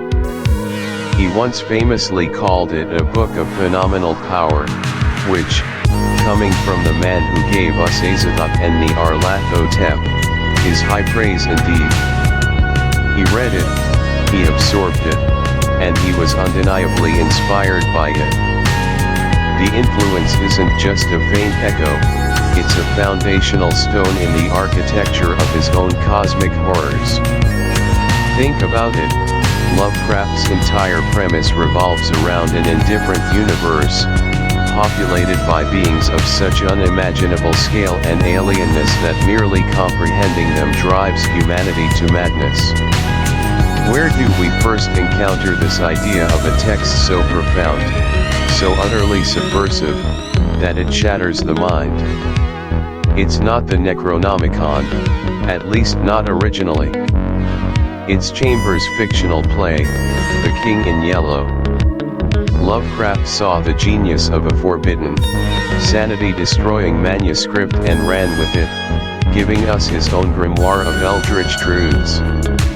The play itself functions as a literary precursor to the Necronomicon, both in its fictional authorship and its devastating psychological impact. but it goes deeper than just the concept of a dangerous book. Lovecraft directly incorporated Chambers' creations into his own growing mythos. The name Haster, for instance, which Chambers uses for a celestial shepherd, a mysterious place, and a dark entity, becomes, in Lovecraft's hands and those of his literary successors, a powerful, malevolent entity, Haster the Unspeakable, the King in Yellow's cosmic counterpart. Carcosa, the ancient, lost city, mentioned vaguely but chillingly by Chambers, takes on a new, more concrete, yet still deeply unsettling significance in Lovecraftian lore as a place of cosmic horror and alien menace. Even the yellow sign itself, that cryptic, indescribable emblem, finds its way into various Lovecraftian tales, a marker of things best left unknown. What Lovecraft did was ground Chambers' ethereal horror in a more defined, if still utterly alien, cosmology. Chambers gave us the feeling of cosmic dread, the suggestion of vast, uncaring forces.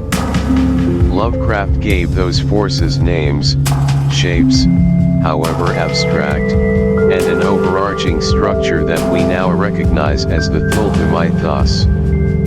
He took the elegant, suggestive terror of Chambers and gave it teeth, cementing the King in Yellow as a foundational text not just in weird fiction, but in the entire genre of cosmic horror.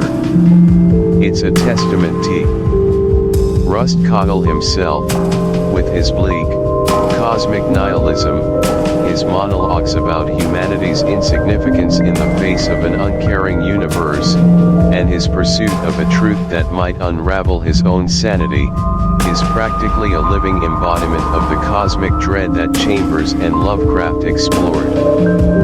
He's the modern-day reader of the forbidden play, albeit one who faces the monsters head-on. The show's genius lay in its ability to take these arcane, century-old concepts and render them utterly contemporary and terrifying. It proved that the power of suggestion, the fear of the unknown, and the existential dread woven into the King in Yellow are not just relics of a bygone era, but potent ingredients for compelling storytelling even today. It exposed a whole new generation to the chilling whispers of Carcosa, solidifying its place in the modern horror pantheon. So, why does this particular book, with its fragmented stories and its central, never-seen play, continue to exert such a powerful pull? Why does the unknown aspect of the King in Yellow make it so enduring?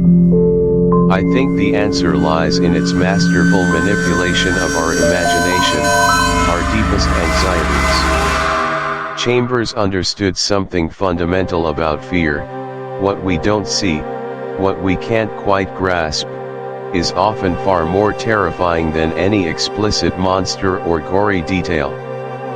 The play The King in Yellow itself is the ultimate example of this. We never read it.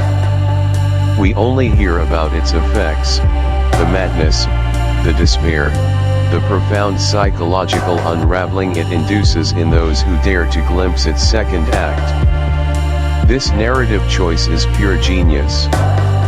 By keeping the play itself elusive, Chambers invites us, the readers, to fill in the blanks with our own worst fears.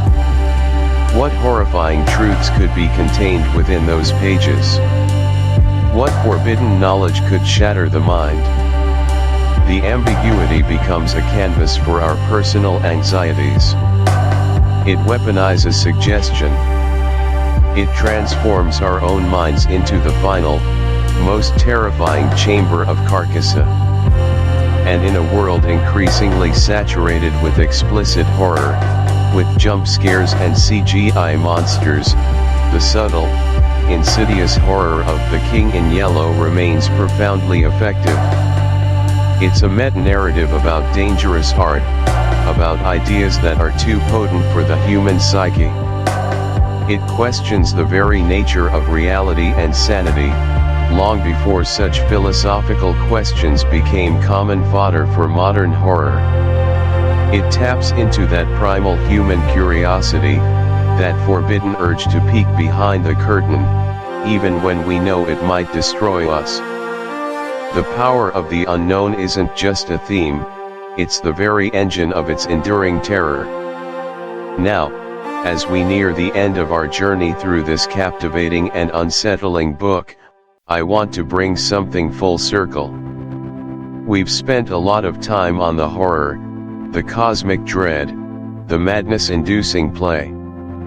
And rightly so, as that's its most prominent legacy. But remember, The King in Yellow is a collection of stories, and while the horror sections are undeniably powerful, the book itself isn't only horror. It contains beautiful, melancholic, and often heartbreaking romance. Think back to stories like The Demoiselle d'Oise or The Mask.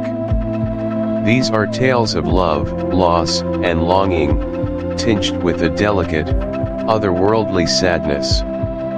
They speak of passion, devotion, and the ache of separation, often through fantastical or dreamlike lenses. So, how do we unify these two seemingly disparate halves, the profound, sanity-shattering horror and the tender, often tragic romance? I believe Chambers didn't just put them side by side, he wove them together in a way that makes each half more potent. The horror, the existential dread of Carcosa, the looming threat of the Yellow King, it serves to amplify the preciousness and fragility of human connection. In a world where reality itself can be unmade, where madness lurks just beyond the veil, love becomes an even more profound act of defiance. It's a beacon against the encroaching darkness. The romance isn't just a reprieve from the horror, it's a counterpoint that makes the horror all. 7-Day Action Plan, The Acolyte's Regimen. Hello, fellow explorers of the strange and the sublime. If you've been with me through our journey into the unsettling depths of Robert W. Chambers' The King in Yellow, you've likely felt that subtle, disquieting pull. That whisper of a world just beyond the veil of our everyday reality, where perception warps, and identity flickers like a gaslight in a drafty old manor. It's a collection of stories that, despite being over a century old, still manages to crawl under your skin and nestle there, making you question the very nature of what's real and what's merely perceived. Now, it's one thing to read about such themes, to intellectualize the slow unraveling of sanity within the pages of a book, to appreciate the literary craftsmanship that creates such an unsettling atmosphere. It's quite another to actually feel them, to understand on a visceral level how thin the fabric of our consensus reality truly is, how easily our minds can be swayed by suggestion, or how our own biases can paint the world in shades of meaning that others simply don't see. But, and this is crucial, we want to do this safely. We want to explore these ideas, not succumb to their potential for disquiet. We want to learn to identify the psychological mechanisms Chambers so masterfully deployed, without, actually losing our minds to the ethereal city of Carcosa or falling under the hypnotic thrall of the pallid mask. So, I've put together something I like to call the Acolyte's Regimen. Think of it as a 7-day, low-stakes, high-insight action plan. It's not about replicating the plot of The King in Yellow in your own life, far from it. Instead, it's a creative and psychological guide designed to help you apply the book's core themes of subjective reality, fragmented identity, the power of narrative, and the beauty found in decay, not to your detriment, but to your enlightenment. It's an invitation to peek behind the curtain of your own perceptions, to playfully challenge your understanding of the world and yourself, and to ultimately, I hope, deepen your appreciation for the unique, often chilling, genius of the King in Yellow. No yellow signs required, no ominous strangers delivering forbidden scripts. Just an open mind, a pen, and perhaps a journal to record your observations. Are you ready to engage with the subtle, the strange, and the profoundly human aspects of Chambers' vision? Let's dive in. Days 1 and 2, Observation, the Uncanny Coincidence Journal for the first 2 days of our regimen. Your mission, should you choose to accept it, is to become a dedicated observer of the uncanny. Now, what do I mean by uncanny? I'm talking about those little moments that make the hairs on the back of your neck stand up, just a fraction. That feeling of déjà vu, where a new experience feels eerily familiar, almost as if you've lived this precise moment before, right down to the specific words being spoken.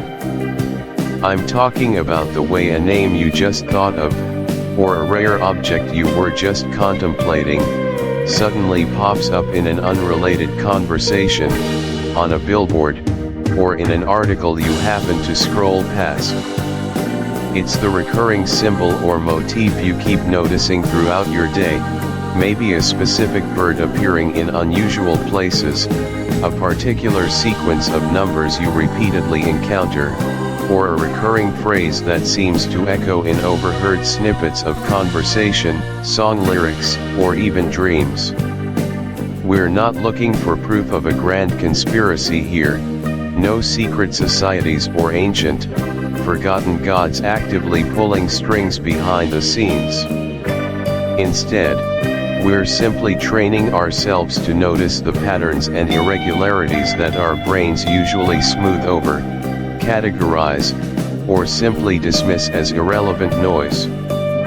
Our minds are incredible pattern-matching machines, constantly trying to make sense of the vast amounts of sensory information we receive. Often, this involves connecting dots that aren't necessarily connected, or filtering out information that doesn't immediately fit our established worldview. Chambers played on this beat. Days 3 and 4, the unreliable narrator, walking in misunderstood shoes now that you've tuned into the subtle strangeness of your external world, and perhaps even started to question the solidity of what you perceive as normal. Let's turn our attention inward, to the fascinating and often unsettling realm of perception and identity. One of the most potent and pervasive elements in The King in Yellow is the pervasive sense of an unreliable narrator, or unreliable characters whose understanding of reality is deeply flawed, actively warped by the play, or simply seen through the distorted lens of their own anxieties and obsessions. How often do we encounter this in our own lives? People misunderstanding our intentions, misinterpreting our words, or seeing us through a filter that has little to do with who we truly are. And, conversely, how often do we do the same to others, projecting our own expectations or judgments onto them? This exercise is designed to tap into that very psychological truth, to explore the often vast gap between self-perception and external perception, and to cultivate a powerful sense of empathy, or perhaps, a chilling understanding of how narratives about us can be constructed by others, entirely outside of our control. It mirrors the feeling of being mischaracterized or subtly changed by an outside force, much like the characters in the play. Your task, for the next 2 days, choose a specific person in your life. It could be a colleague you work with daily, a family member you see every week, an acquaintance you interact with regularly, or even just someone you encounter in passing, like a barista, whose general demeanor or brief interactions you've observed. Now, I want you to imagine, as vividly and as deeply as you possibly can, that this person completely misunderstands you.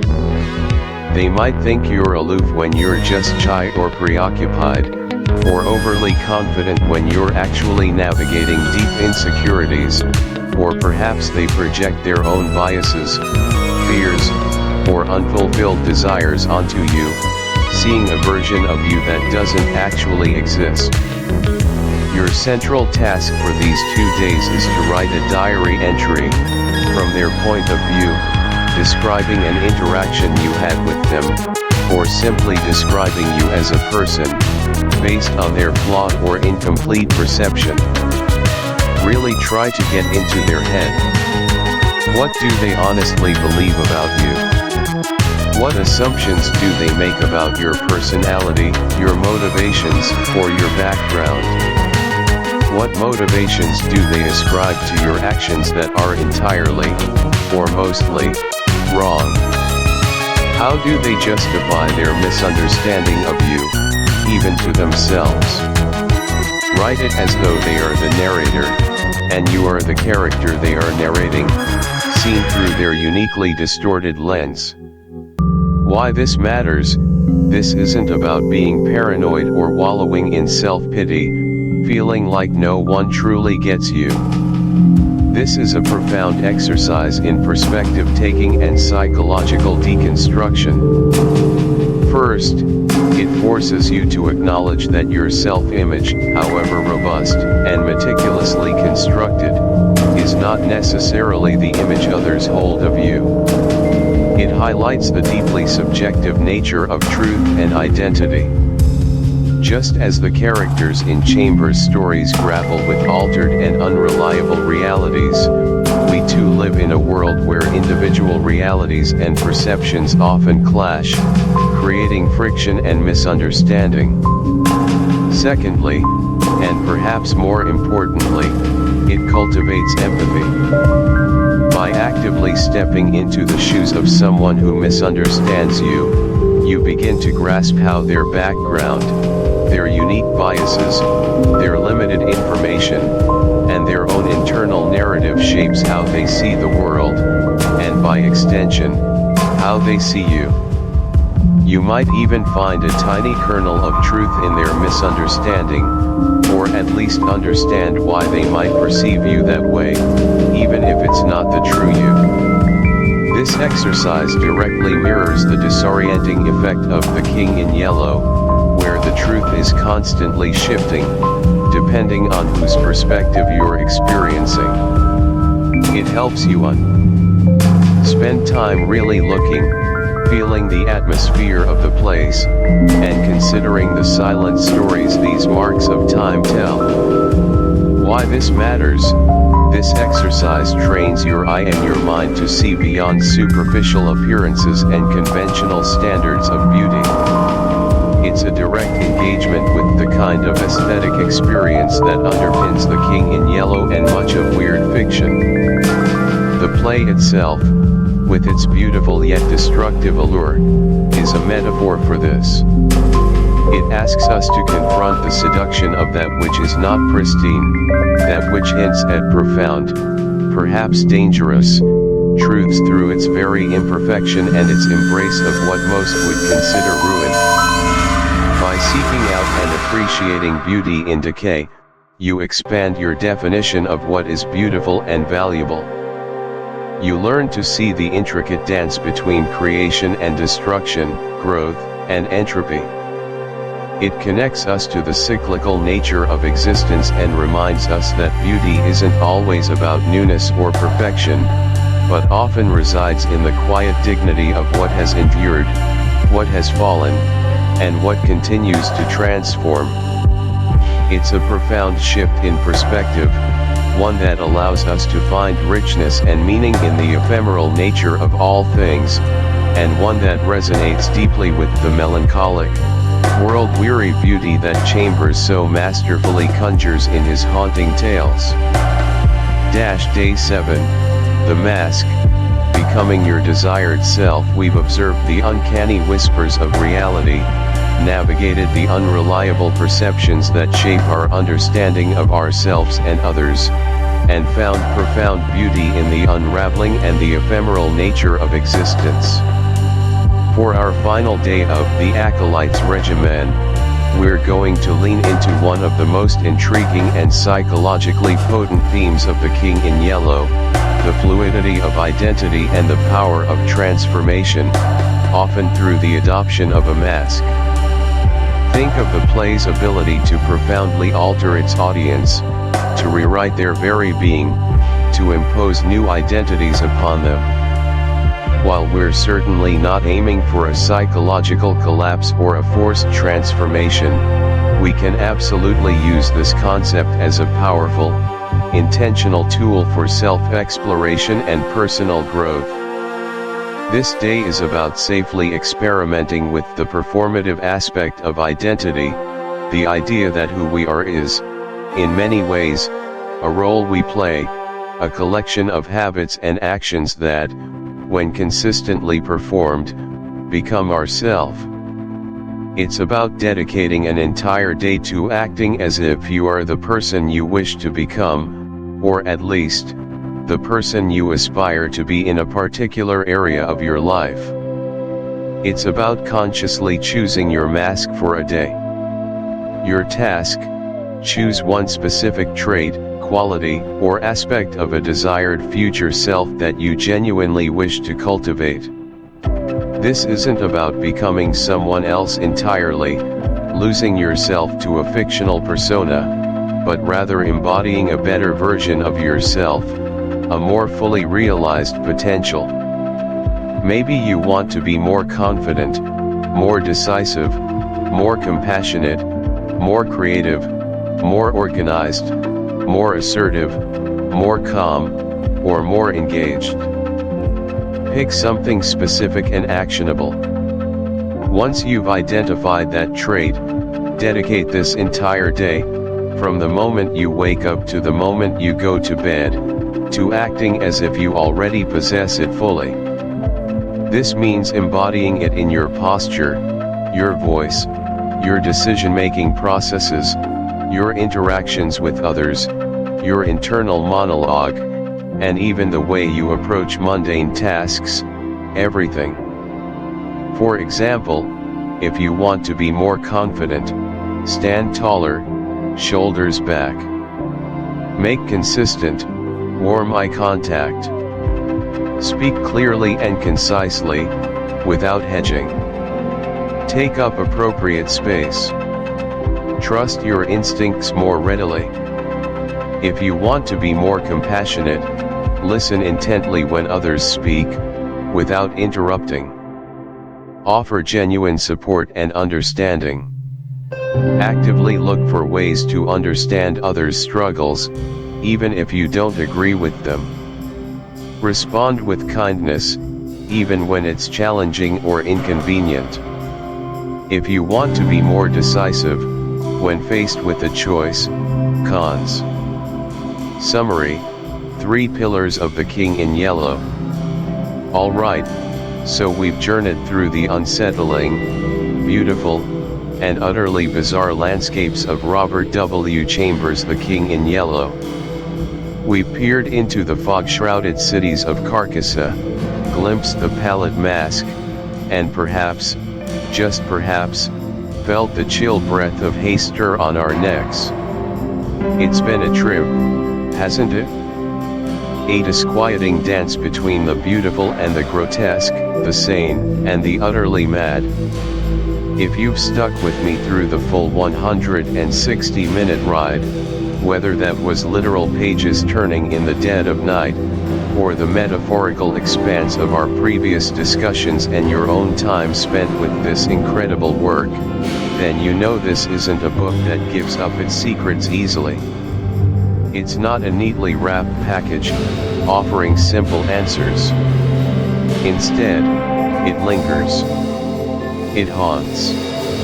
It subtly reshapes the corners of your perception long after you've closed its covers, planting seeds of doubt and wonder that are remarkably hard to dislodge. But what are we left with? After all the fragmented narratives, the whispers of doom, the echoes of accursed play, what are the bedrock truths, the fundamental pillars upon which this edifice of cosmic dread and existential beauty truly stands? If I had to distill this sprawling, dreamlike experience, this lingering psychic fingerprint, into 3 core takeaways, 3 essential lessons that the King in Yellow imprints upon our very consciousness, here's what they would be. These are the foundations of its enduring, insidious power, and perhaps, if we're honest with ourselves, they offer a deeper, if unsettling, understanding of our own delicate place in the universe. So, let's dive into what I see as the 3 core pillars of the King in Yellow. Pillar 1, the fragility of reality. The first, and arguably the most terrifying, insight Chambers offers us is the sheer, astonishing fragility of reality itself. Not reality as in physical objects, though those can certainly be altered in fiction, and even in our perceptions, but reality as in our shared consensus, our collective understanding of what is real, what is true, what is sane. The King in Yellow makes it abundantly clear that the mind, truly, creates its own heaven or hell. And often, it's not a conscious choice. It's an involuntary descent, an inescapable reshaping of one's inner world. Think about the characters touched by the play, by the forbidden knowledge of Carcosa. Remember Hildred Castine in The Repairer of Reputations, with his drastically altered memory, his fervent, unwavering claim to the throne of a mythical empire, his utter conviction in a reality that clashes violently with everyone else's? Was he simply mad? Or did the play, like a cosmic tuning fork, vibrate at a frequency that shattered the mundane world, revealing a deeper, more terrible, yet ultimately true truth, at least to him? The narrative doesn't give us easy answers, and that's precisely where its horror lies. It forces us to confront the unsettling possibility that our own perception, our own sanity, is merely a social construct, a delicate tapestry woven by habit and agreement, capable of being unraveled thread by fragile thread with chilling ease. Chambers paints a world where the thin veneer of normality is peeled back not by grotesque monsters or grand conspiracies, but by a simple, elegant piece of art, a play. And once that veneer is gone, once the King in Yellow has whispered his truths into your ear, your personal reality shifts. The mundane becomes terrifyingly significant, the familiar alien.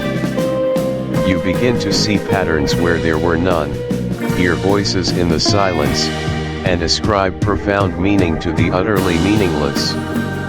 It's a descent, not necessarily into outright hallucination, but into an altered state of perception where your truth becomes irrevocably different from the world's. And the scariest part? From the inside, from the perspective of the afflicted, it feels utterly coherent, undeniably true, perhaps even liberating. They haven't lost their minds, they've simply found a different one. This isn't just about fictional CH. Pillar 2, the danger of art. Shift in tone, more analytical, a touch reverent for art's immense, even dangerous, power. Moving on to our second pillar, one that is absolutely central to the very premise of the book, the narrative engine that drives its unsettling power, the profound, insidious danger of art. The King in Yellow stands as a chilling testament to the idea that beauty, particularly a certain kind of transcendent or forbidden beauty, can be devastatingly destructive if it reveals too much truth. We are, of course, talking about the eponymous play itself. This is not just any play, it is a theatrical work of such exquisite, unsettling power that merely reading its second act is enough to shatter minds, unleash madness, and fundamentally alter the course of lives. Chambers brilliantly positions art, something we typically associate with enlightenment, enjoyment, catharsis, inspiration, or even just benign entertainment, as the ultimate vector for cosmic dread. It's not a monster or an alien invading our reality through a portal, it's a meticulously crafted piece of human, or perhaps, extra-human, creation that unlocks something truly terrifying within the human psyche. What truth does this play reveal that makes it so dangerous? It's not a factual truth in the scientific sense. It's an existential truth, a cosmic truth about the indifferent, vast, and ultimately incomprehensible nature of the universe, and our own profound insignificance within it. It exposes the threads that hold our sanity together, showing them to be flimsy and easily severed. The play, with its haunting prose, its evocative imagery of Carcosa and the pallid mask, acts as a psychic virus, infecting the reader's mind and changing their internal landscape forever, often without any visible external signs of illness. This concept forces us to reconsider our relationship with art. We often seek art to broaden our horizons, to challenge our perspectives, to expose us to new ideas, to experience emotions that are otherwise inaccessible. But Chambers dares to ask, what if there are some truths, some perspectives, some realities, that are simply not meant for human consumption? What if some beauty is so potent, so raw, so alien in its perfection, that it unravels the very fabric of our being, stripping away all our comforting illusions?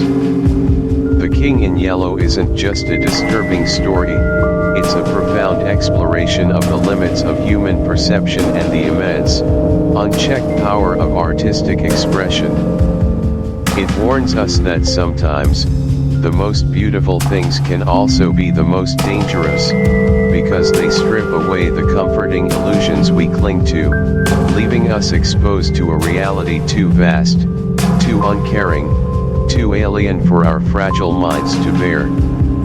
It's a cautionary tale about the insatiable human desire to know, to see, to experience, even when that knowledge promises only ruin. The play is irresistible precisely because of its forbidden beauty, its promise of revelation. And that, in itself, is a terrifying paradox that continues to haunt the imagination of readers. Pillar 3. The fear of the unknown. Shift to a more eerie, suggestive tone, emphasizing psychological dread. Finally, we arrive at our third pillar, perhaps the most fundamental to any great work of horror, and something the King in Yellow absolutely masters, the profound, creeping, almost spiritual fear of the unknown. What we don't see, what we are only allowed to glimpse, what remains veiled in mist and whispers, that is almost always scarier than what we do see, or what is explicitly described. Our imaginations, left to their own devices, are far more potent architects of terror than any author could ever hope to be. Chambers is a master of suggestion, of implication, of the carefully placed blank space. Think about the King in Yellow himself, or Hastur, or the city of Carcosa. Are they ever truly, fully described? Do we get a clear, distinct image of their forms, their motivations, their true nature? No. We get fragments, a pallid mask, a tattered cloak, a silent, fog-shrouded city. Part, join the court. Alright, my friends, my fellow seekers of the strange and the sublime, or perhaps, merely the profoundly unsettling. We've journeyed together through the veiled streets of Paris, through the shadowed studios of artists, and into the very depths of madness, guided by the spectral pallor of the yellow sign. We've heard the whisper of the Song of Aldebaran, felt the chill of the Castle d'As song, and perhaps, glimpsed the pallid mask of the king himself, just beyond the periphery of our understanding. Now, as we begin to withdraw from the intoxicating, mind-altering haze that is the King in Yellow, I want to open the floor to you. Because this journey, as enriching and disturbing as it has been for me, is meant to be shared. It's meant to be a conversation, a collective exploration of the dark corners of literature and the even darker corners of the human psyche. So, let's talk. Of all the stories we've encountered within these pages, from the chilling despair of the repairer of reputations and its tragic descent into a fabricated lineage, to the creeping horror of the yellow sign with its unholy watcher, the eerie historical tapestry of the Court of the Dragon, or the more subtle, psychological dread woven through tales like The Mask and In the Court of the Dragon, which story unsettled you the most?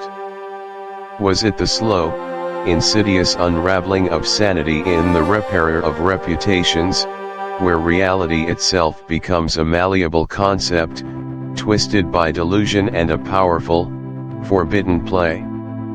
Did the sheer audacity of Hildred Castine's delusion, his unwavering belief in an alternate history, truly get under your skin? Or was it the more supernatural, visceral terror of the yellow sign, with its skeletal figure and the tangible threat of a monstrous, otherworldly entity, where the supernatural isn't just hinted at but steps boldly into the mundane world? That feeling of an ancient, malevolent force lurking just behind the veil of everyday life, waiting for its cue. Perhaps it was the cosmic indifference, the vast, unknowable horror that the King in Yellow represents, a horror that transcends mere monsters and speaks to the fragility of our perceived order. I'm genuinely fascinated to know what resonated most profoundly with you, what images or ideas lingered in your mind long after the final word was read. Was it a specific character's descent, a particular unsettling image, or the overarching sense of an inescapable doom brought about by the mere act of witnessing, of reading? These stories, Chambers knew, aren't just about jump scares or explicit gore, they're about the erosion of certainty, the blurring of lines between sanity and madness, and the terrifying prospect of a truth too grand, too horrific, for the human mind to bear. They tap into something primal, something about the unknown, about forbidden knowledge and the consequences of seeking it out. I believe that's where their true power lies, their enduring legacy, and why they continue to captivate and disturb us over a century later.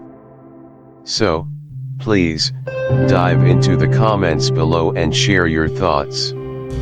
Tell me which narrative threads snaked their way into your dreams, which characters' fates left you with a lingering unease, or which passage gave you that distinct, internal shiver of dread.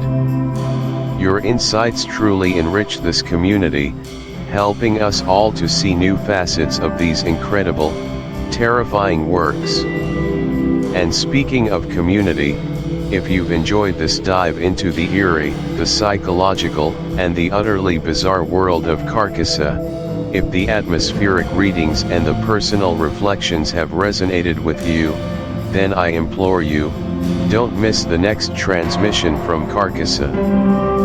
This isn't just about hitting a subscribe button, it's about joining our court. It's about becoming a part of a collective journey into the unsettling, the profound, and the truly masterful corners of literature. We are building a sanctuary here for those who appreciate the slower burn of horror, the philosophical depths of the fantastic, and the enduring power of a beautifully CRA. He takes the existential dread inherent in The King in Yellow and amplifies it to a cosmic scale, reminding us that there are things far older, far vaster, and infinitely more terrifying than any mere human king. Or do we venture into the shadowed, labyrinthine mindscapes of Edgar Allan Poe, a master of psychological torment, gothic atmosphere, and the slow, agonizing unraveling of sanity? Picture this: the claustrophobic dread of The Telltale Heart, the mournful beauty of The Raven, the chilling descent into premature burial in The Premature Burial, or the macabre artistry of The Mask of the Red Death. Poe's genius lies in his ability to probe the deepest anxieties and darkest impulses of the human heart, creating narratives that are as much psychological studies as they are tales of terror. His worlds are often confined, internal, yet infinitely vast in their capacity for despair and madness, making him a spiritual predecessor to Chambers in many ways. His influence on the very fabric of horror literature is undeniable, and his stories continue to hold a powerful, melancholic grip on readers. Both paths promise profound explorations of fear, madness, and the human condition. Both offer rich landscapes for our unique audiobook narration style, allowing us to truly immerse ourselves in their worlds. Let me know which author beckons to you more strongly in the comments. Your input will undoubtedly help shape our next literary adventure. Which journey sounds more compelling to you right now, the vast, indifferent cosmos of Lovecraft, or the haunted, introspective chambers of Poe? As we bid farewell to the realm of Carcosa for now, remember the unsettling truths we've uncovered. Remember the delicate balance of reality, and the pervasive power of stories to shape, and sometimes shatter, our perceptions. The King in Yellow may retreat for a time, but its shadow, its unsettling influence, lingers. And with that thought, as we close this particular window into the strange, I leave you with a quote, one that, while not from Chambers himself, perfectly encapsulates the cosmic dread, the profound vulnerability, and the awesome, terrifying power that lies just beyond the veil of our understanding, a sentiment that resonates deeply with the spirit of the yellow sign and the unseen forces it represents. It is a fearful thing to fall into the hands of the living God. Until our next transmission, keep your mind open, but perhaps, also, a little guarded. The universe is vast, and not all its inhabitants are benign. Stay curious, stay engaged, and stay safe in your own little corner of sanity. Goodbye for now.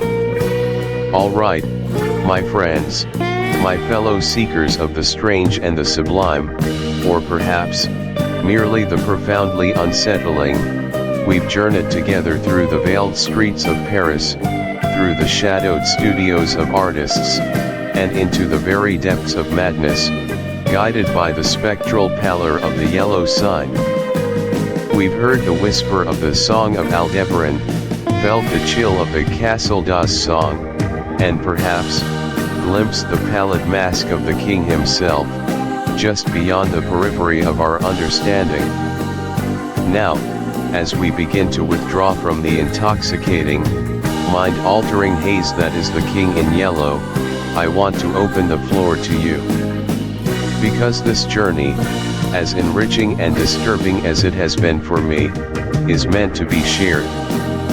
It's meant to be a conversation, a collective exploration of the dark corners of literature and the even darker corners of the human psyche. So, let's talk. Of all the stories we've encountered within these pages, from the chilling despair of the repairer of reputations and its tragic descent into a fabricated lineage, to the creeping horror of the yellow sign with its unholy watcher, the eerie historical tapestry of the Court of the Dragon, or the more subtle, psychological dread woven through tales like The Mask and In the Court of the Dragon, which story unsettled you the most? Comment below. Was it the slow, insidious unraveling of sanity in the repairer of reputations, where your insights truly enrich this community, helping us all to see new facets of these incredible, terrifying works? And speaking of community, if you've enjoyed this dive into the eerie, the psychological, and the utterly bizarre world of Carcosa, if the atmospheric readings and the personal reflections have resonated with you, then I implore you, don't miss the next transmission from Carcosa. This isn't just about hitting a subscribe button, it's about joining our court. It's about becoming a part of a collective journey into the unsettling, the profound, and the truly masterful corners of literature. We are building a sanctuary here for those who appreciate the slower burn of horror, the philosophical depths of the fantastic, and the enduring power of a beautifully crafted narrative that might just leave you questioning the nature of your own reality. By subscribing, you ensure you'll be notified of every new video, every new audiobook deep dive, every fresh exploration of the literary unknown.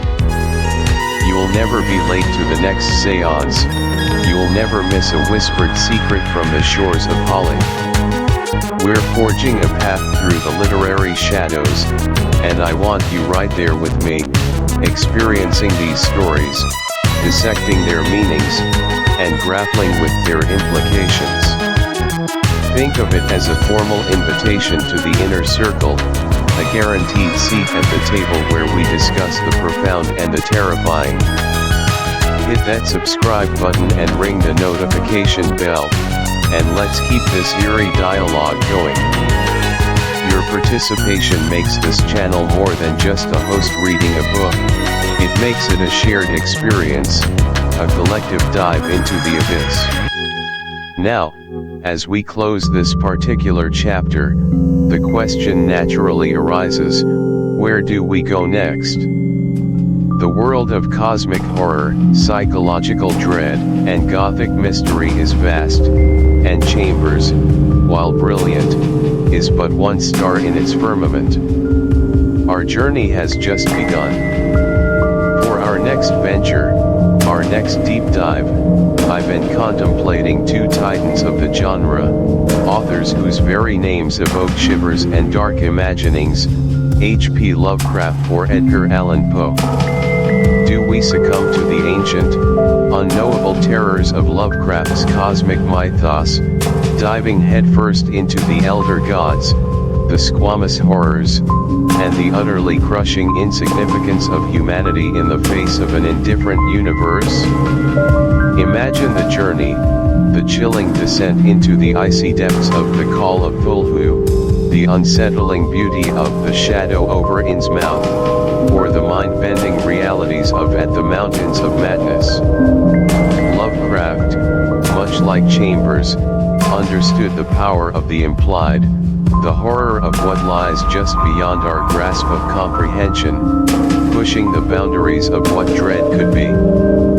He takes the existential dread inherent in the King in Yellow and amplifies it to a cosmic scale, reminding us that there are things far older, far vaster, and infinitely more terrifying than any mere human king. Or do we venture into the shadowed, labyrinthine mindscapes of Edgar Allan Poe, a master of psychological torment, gothic atmosphere, and the slow, agonizing unraveling of sanity?